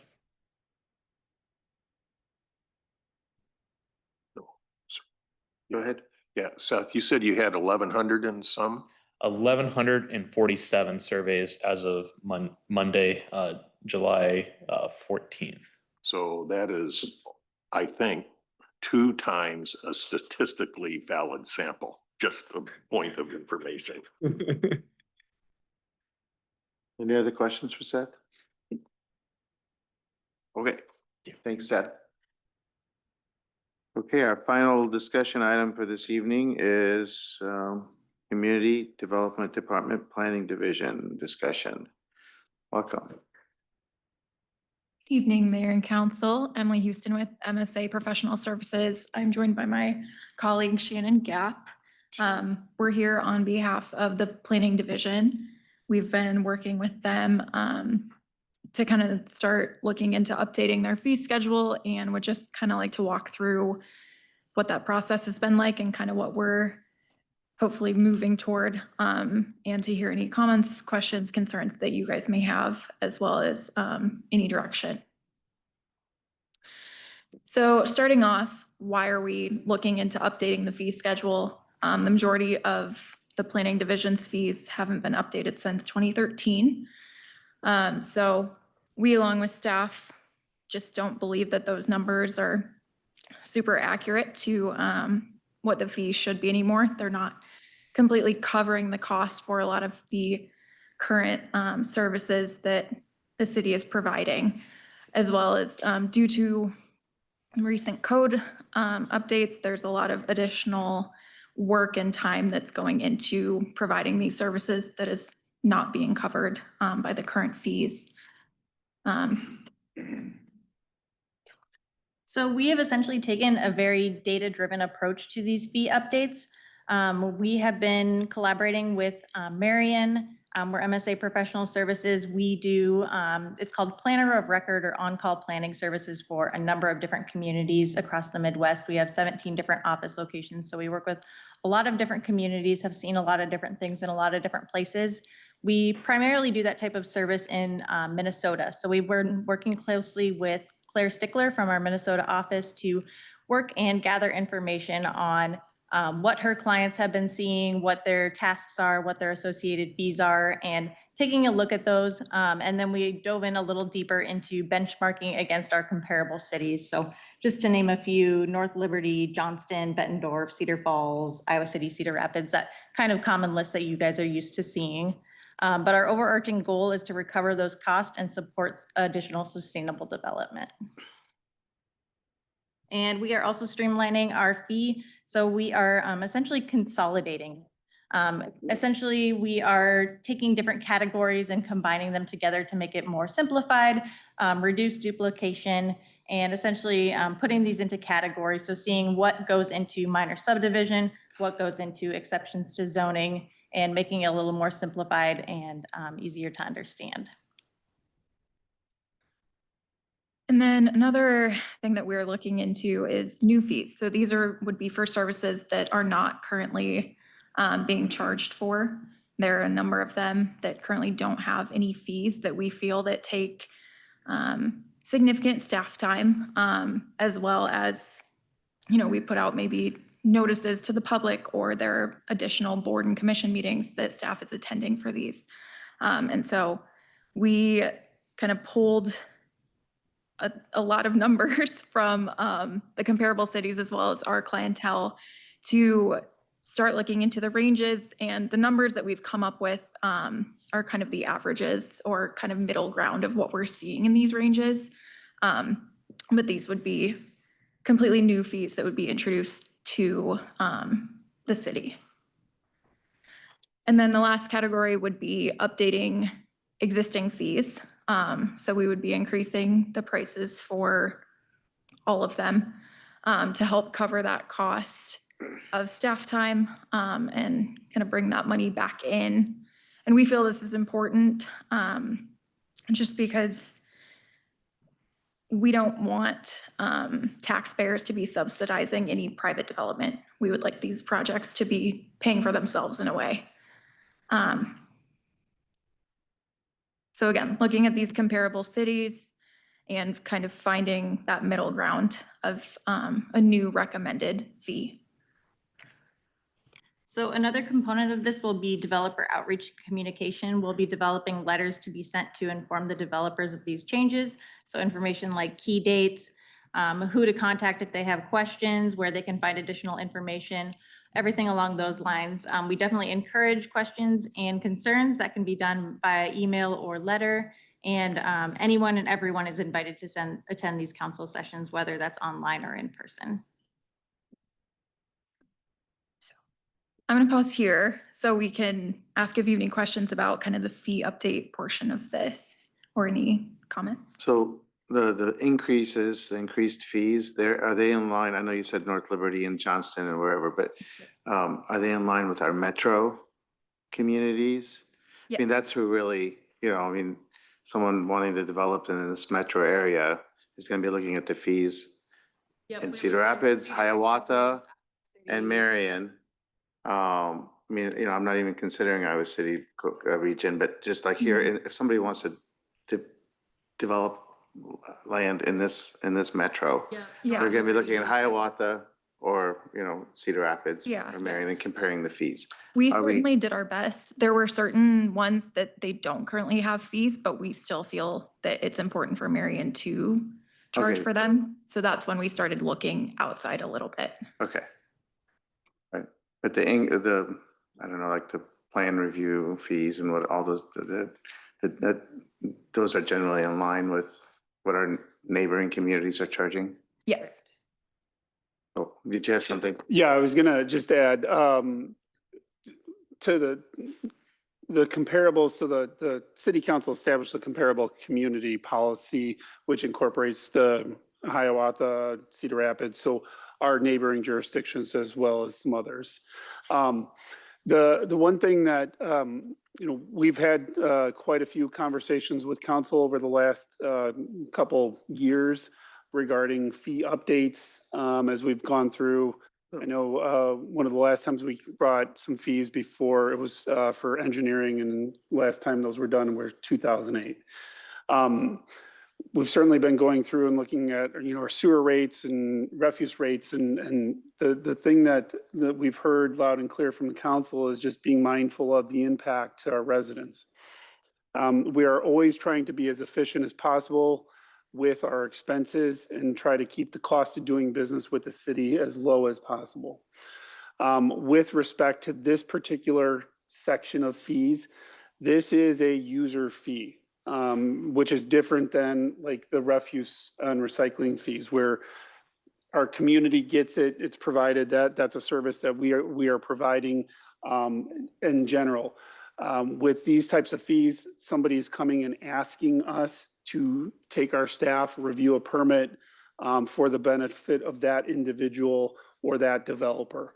I appreciate what Emily had mentioned regarding the fees, and the importance of updating these fees is if we are not capturing the cost of an individual's application into the city, that means our community's taxpayer dollars are going to subsidize that. So there is a level of fairness that is being sprinkled in to this effort. I wanted to share that point specifically because of the conversations and the feedback that we've heard from council throughout, just being mindful of costs. And certainly that is at the forefront of everything. I get that Yeah. completely, and we've Yeah. talked about it a number of times, and so there's no question with that. I mean, and understand exactly why we need to capture those expenses, but it's still a valid question. How do we compare to the other Yeah. communities? And is there a big disparity or difference between what they're charging and what we're charging? Because that's still a consideration in terms of, what, from the developer's viewpoint. So not that it should impact what we think is best for our community, but I'm just curious. Yep, they're relatively similar. As we mentioned, this is a very data-driven process. So we have Excel spreadsheet after Excel spreadsheet of what we've captured in different communities to compare with. Go ahead. Yes, two-part question for me. It's more, I guess, maybe just understanding.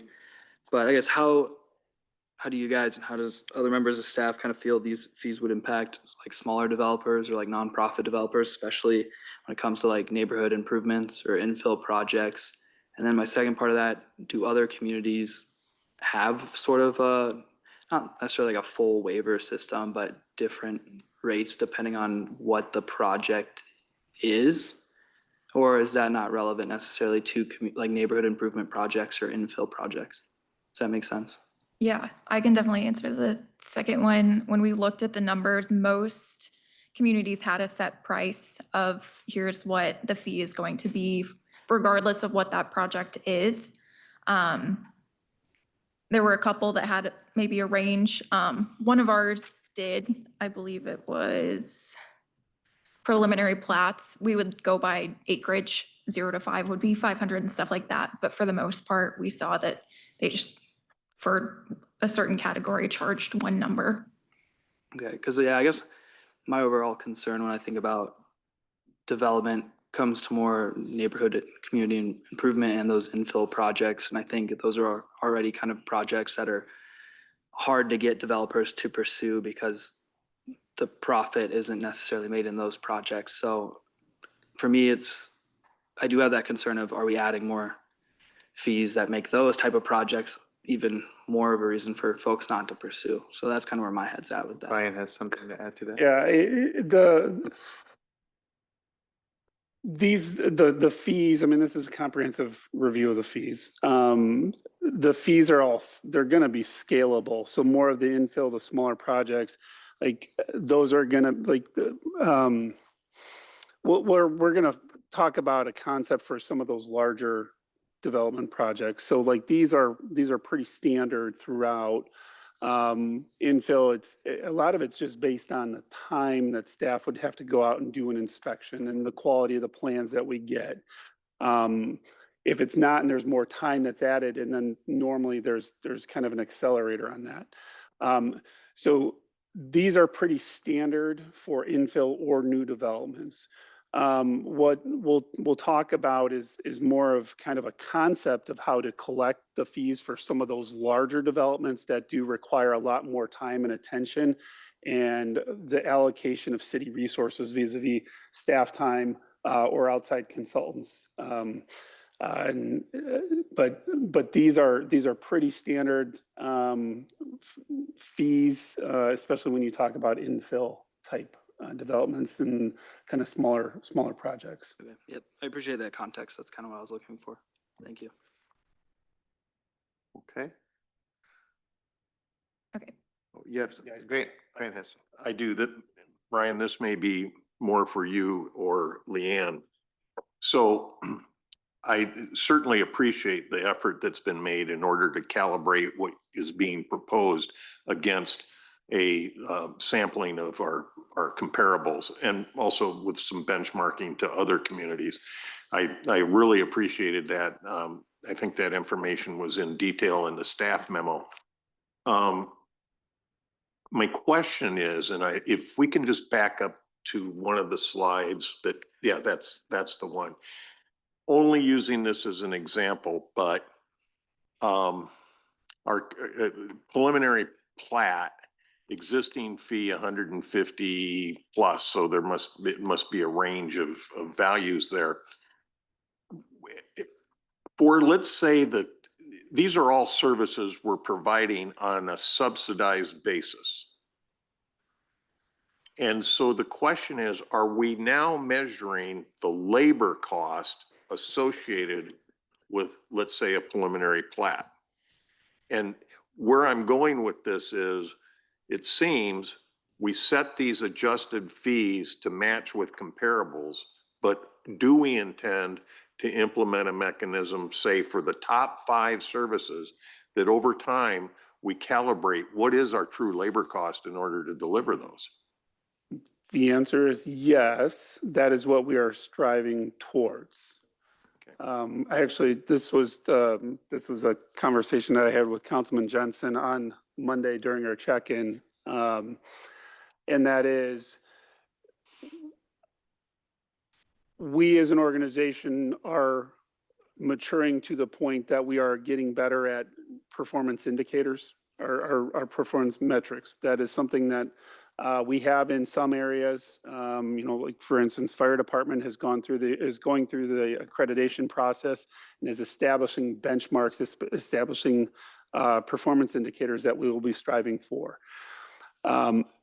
We are, and certainly the new software that has been implemented is going to allow us to do a better job of now understanding our time, our resource allocation. So now we can start identifying some of those targets. So the more data we get, the better we can start refining those. Councilman Jensen and I were talking about, well, we also don't want to get in a situation where we have to have our staff now logging, like an inspector logging their precise time, because it becomes overly bureaucratic. However, what we can do is when we start establishing our performance metrics and we start getting really good at it, we can now sit there and calibrate and say, okay, we know a residential structure is going to generally take this much time. And if we've got a reputable developer, they're complete with their plans, there's not a lot of back and forth between staff and their architect, we know that it should take this much time from start to finish. And so then we can kind of start kind of fine tuning this and having a better understanding of what should our performance metrics be, and then certainly incorporating that into our budget process and our budget document. Well, I appreciate the fact that you mentioned what I have referred to over time as you can measure yourself into oblivion. And so we don't want to do that. Mm-hmm. But it seems to me there's a top 3, top 5 services that we are now having a recommended fee for. And if those are the ones we most frequently deliver, Mm-hmm. maybe we could just focus on those and do some measurement to say, is this about right? Yeah. Okay. All right. Thanks. That's useful. Yeah, and I'm sorry, I explained kind of the long-term vision, and we've got some incremental steps to go. Okay. So the second portion of this is we're kind of looking into exploring an escrow policy. So this would be used for those longer range projects that would take anywhere from 4 to 24 hours sometimes, depending on the quality of the submittal and how many meetings staff has to attend and all of that. Again, we want to make sure that development is paying for itself and allowing staff's time to be covered by these. We believe this would be more efficient to charge something upfront, have staff work through it, and then depending on how efficient things are, be able to give that money back to the developer at the end.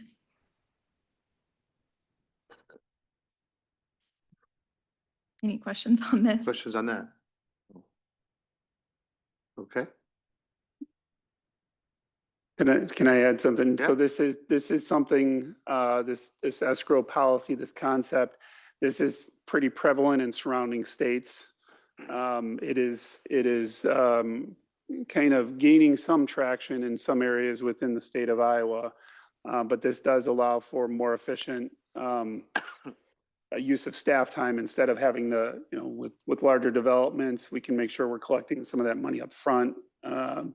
And then instead of having to go back and forth and bill, it becomes efficient and we're being much more responsible. Makes sense. I mean, it's the first time I've heard it, but I can't argue with it. I mean, yeah. All right, here's kind of a loose schedule of moving forward what we're looking at. You'll be seeing us a couple times in the future as we're kind of revising this policy and working with staff. So dates may change, but this is we're kind of in the middle section. Kara is currently looking at stuff from the legal side to see what that policy's looking at. So we're kind of in the first draft phase of it right now.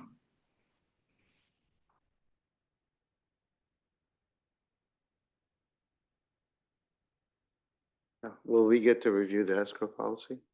We'll get to see it. Yes. Yeah, I'm just curious as to the details. Okay, is that your presentation or is there more? Yep. Any questions on this anymore? The only thing I would Oh. add that we didn't necessarily share, and that is for our regular fee, like the earlier part of the presentation, we're really looking at those to be in effect October 1st. So we'll continue to work through these.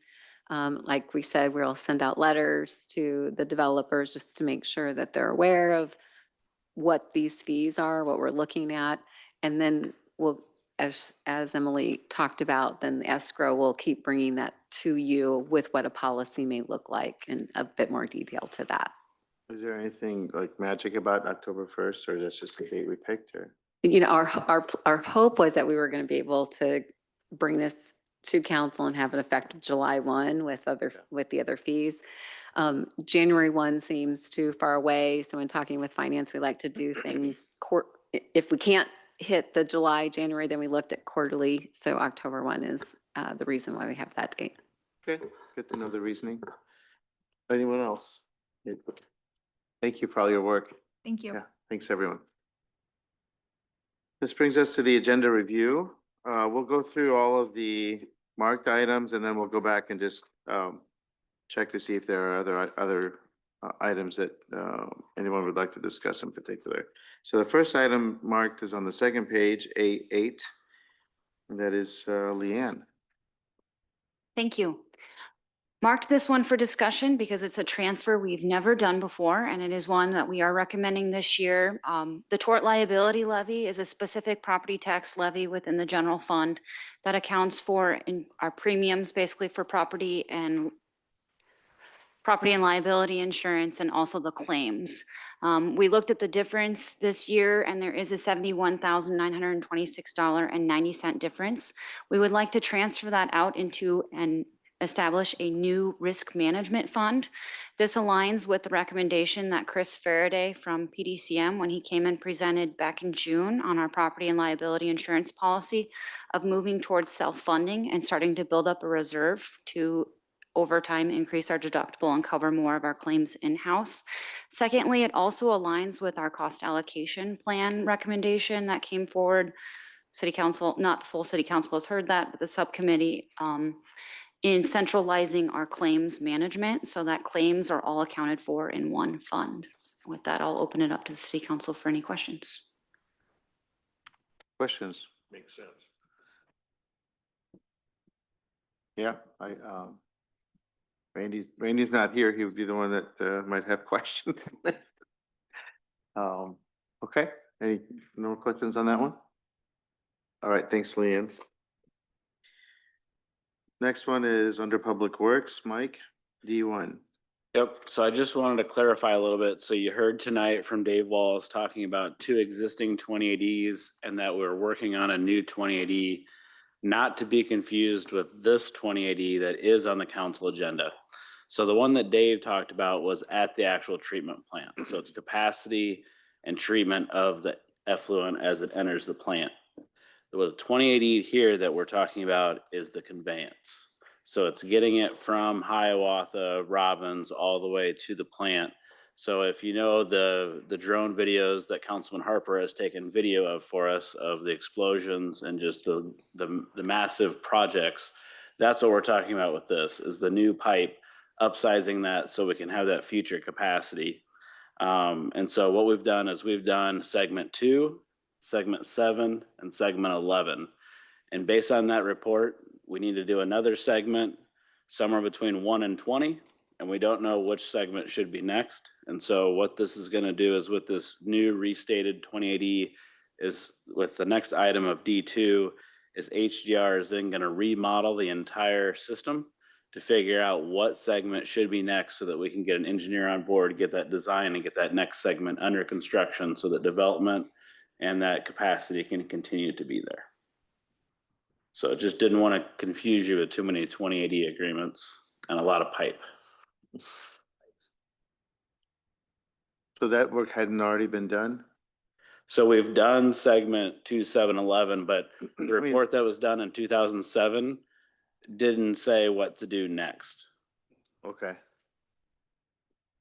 Then we got to do that. Yep.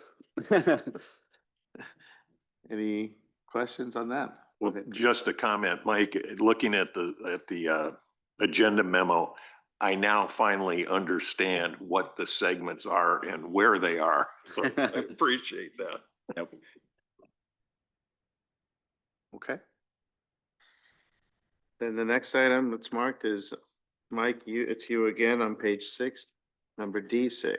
Yep. So again, just kind of preparing for Thursday. So on Thursday, we will have a public hearing regarding the 2025 crack sealing project.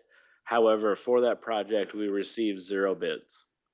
And so what we did was we actually sat down with one of the contractor that asked a lot of the questions and we asked them why.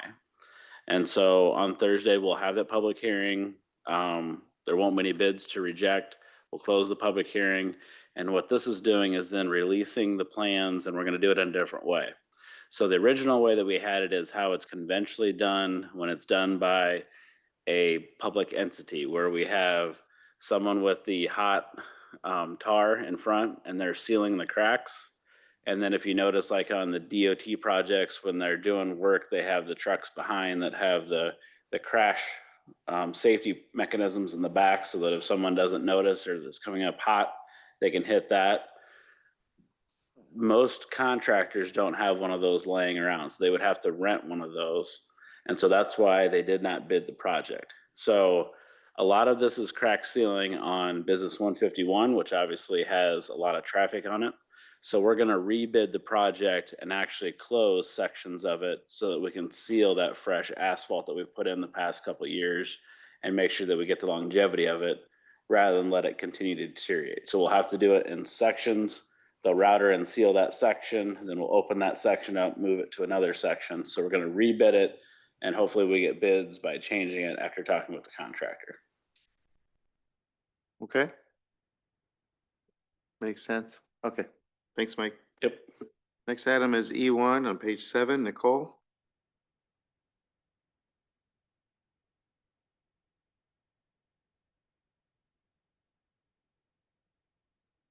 Good evening, Mayor and City Council. So we've got Rookwood Estates East here, preliminary plat, as shown on the overhead screens. The developer is seeking a 1-year extension on the validity of that preliminary plat. Preliminary plats are valid for 2 years after the council approval date. So this plat was approved back in November of 2023. So this coming November, it would expire. What locks preliminary plats in is when any portion of it gets final platted. That has not happened in this case. Since being a preliminary platted and even starting beforehand, the city and the developer were working on the East Marion sub-area plan. They preliminary platted the property in accordance to that plan. And there's been discussions regarding stormwater management processes. As you heard earlier from Seth on the Parks Master Plan in RDG, the Waterland Park area is adjacent to this development. So there have been conversations following the preliminary plat with the city and the developer coming up with agreements and how, I guess, the stormwater management would function in this area, because it does draw quite a bit of water from the north. And then along with that, collaboration between the developer and the city on that park space and how that kind of relates and interconnects with each other. So the developer is seeking from the council a 1-year extension on his approved preliminary plat that would provide the validity of it until November of 26. Questions? There's no downside to this, right?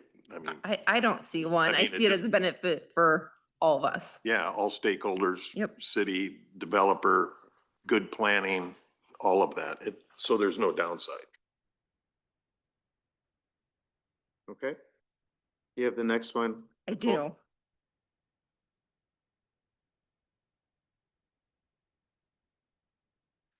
So there will be a public hearing on Thursday, but in preparation for the rezoning request up north of Artesian Road, just east of Lucor Road, the developer is seeking to have about 9 acres just shy of rezoned from SR3, which is our suburban, or I'm sorry, SR2, which is our suburban medium density single family residential zoning, to SR3, suburban medium density single family residential zoning. The Planning and Zoning Commission did review this in June, and they did approve or recommended approval 7-0. I just wanted to kind of bring to light what the request was at a very high level, and then we had received some public comments. So I wanted to kind of walk through those tonight to see if there was any questions that council had. That way we can make sure we had all slides, visuals that you might want to see on Thursday for the public hearing in case the neighborhood is in attendance. So again, the request is for SR2. to the SR3 zoning. So the current is on the left-hand side of the screen with the proposed on the right-hand side. It does provide a nice transition from the SR2 to a potential higher density development that could happen to the north. This does align with our Marion 2045 comprehensive plan. It does fall within that low intensity land use designation, whereas just to the north of the subject property, it turns to medium intensity. So like I said, kind of the main discussion tonight is going to be on those public comments that we have received. Staff took 2 calls in from nearby residents. They were more so curious about what this project entailed. We're pretty indifferent to the project overall after kind of learning about it. We did receive 3 emails in opposition and 1 in favor of the project. Those are provided within your packets. So on the screen, the kind of X's kind of show where the lots are of those in opposition to it. The concerns of those 3 individuals, along with kind of the neighborhood, if you read through the packet there, was concerns on the increase in traffic. So this proposed rezoning, along with the proposed preliminary plat that would eventually come with it, increases the subject area by 6 residential lots.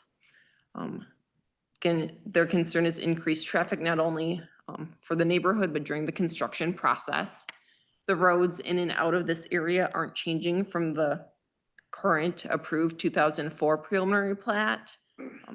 One concern was, well, why can't we have another connection onto Lucor Road? That is a major arterial.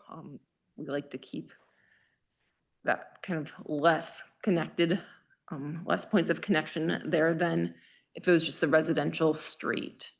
Staff didn't feel like the 6 additional lots was going to impact the traffic and safety concerns within that neighborhood. As far as the character, they will be slightly smaller lots. The general range of the subject property there along that northern side of the 5th edition ranges anywhere from about 75 to 111 feet. The proposed ranges anywhere from about 54 on the curves. It does narrow up on the curves to 80 feet wide. The SR3 zoning allows for a minimum lot width of 60 feet. Those that hit just under on those curves, as long as they are hitting that minimum lot width at the front yard setback line, they are considered to be within code regulation. Most of those lots are averaging about 64 feet wide though. The lot depth is very similar to what the lot depths are in those existing lots to the south. And then one other aspect that was brought up was the decrease in property values. Again, concerns with that narrower or smaller lot size. When looking at property values, there's a lot that goes into those. Some of it is, yes, definitely the lot size. Some of it's market and how that is at the time being, along with size of the home and square footage, home features that it might have, 3-stall versus 2-stall garage, and location. According to the developer, he is planning to have, or at least all the lots would be able to accommodate that 3-stall garage. He does know that 3-stall garage sell better than a 2-stall garage was, so that is his intent to move forward with those. Another concern that was brought up was impacts from the environment and onto our city services.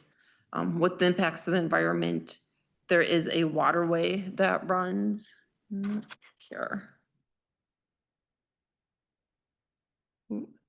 Runs up in the northeast corner. They will have that maintained. It's there now. It's a channel that runs through there that's not being changed whatsoever. So there is no concern from the engineering side on that waterway coming south. Engineering division has reviewed the proposed preliminary plat and all of the measures that have been put into place with stormwater management do meet what would be required of this development. So a lot of these concerns are associated more on the preliminary plat side than the rezoning side, but they are still valid and were submitted with that rezoning public hearing. Are there questions of staff on this or something that you would help during that public hearing on Thursday? Grant, go ahead. So if I recall correctly, in the memo, this request to go from SR2 to SR3 creates a net addition of 6 lots. Is that correct? That is correct. Okay. And then the other question that I have is that northeast area, it shows that there are 3 lots in there, varying from 0.6 acres up to 0.89, I think it says. Is there any concern about flood or water inundation in that area, given the fact that that is a waterway? I guess I'm just raising that as a concern. We should just take a look at it and be cognizant of that we're not creating a problem for that immediate spot. But I would also think the developer has to take a hard look at that as well. So I'm just raising it as a concern. Yeah, on the preliminary plat that's proposed that will come forward in the future, the 100-year flood line is marked out on that. So the homes would need to stay out of that. Those lots, along with maybe a handful of others, would require that minimum low opening to ensure that they are sitting at least 1 foot above that 100-year flood limit to help protect them. But there is enough space on all of those lots to have a buildable lot. Okay. Thanks. And you can put a 3-car garage on. But 3-stall garage on a 50-foot lot? So that would be just for kind of the corner by the right of way. As they kind of pie shape out, it does get wider. So they are hitting about, I think, close to 64 at that front yard setback. And then as you continue back, those pie shapes are going to get a little wider. So yes, as long as the house is positioned appropriately, a 3-stall garage would not be out of the question on those lots. Okay, other questions? Thank you. Are there any other items on the agenda for Thursday that anyone would like to point out and discuss? Go ahead. Yeah, this is under the consent agenda with the mayor's abstention. Kim, just a question for you. And, we've had substantial conversation about this, but just for general awareness and confirmation, D1 under Public Works, this is the resolution approving payment to the IDOT for repayment of prorated grant obligations related to the airport. So my general understanding of this is we've, over and above this particular item, we have got a substantial dialogue going on with the new owner of the airport property, and that has been augmented by conversations with our technical airport consultant as well as the Iowa DOT about any other things that need to be factored into ongoing, I'll say, holistic management of the airport environment. That's a true understanding? That is correct. And that also periodically includes the FAA? Correct. Okay, so I just wanted to, I guess, get that on the record, so to speak, that that level of activity, which will continue, is going to put a nice bow around this whole transaction. So I appreciate that. Okay, thanks. You bet. Any other items that anyone would like to discuss? Okay, that brings us to the conclusion of the meeting. Thank you all for joining us.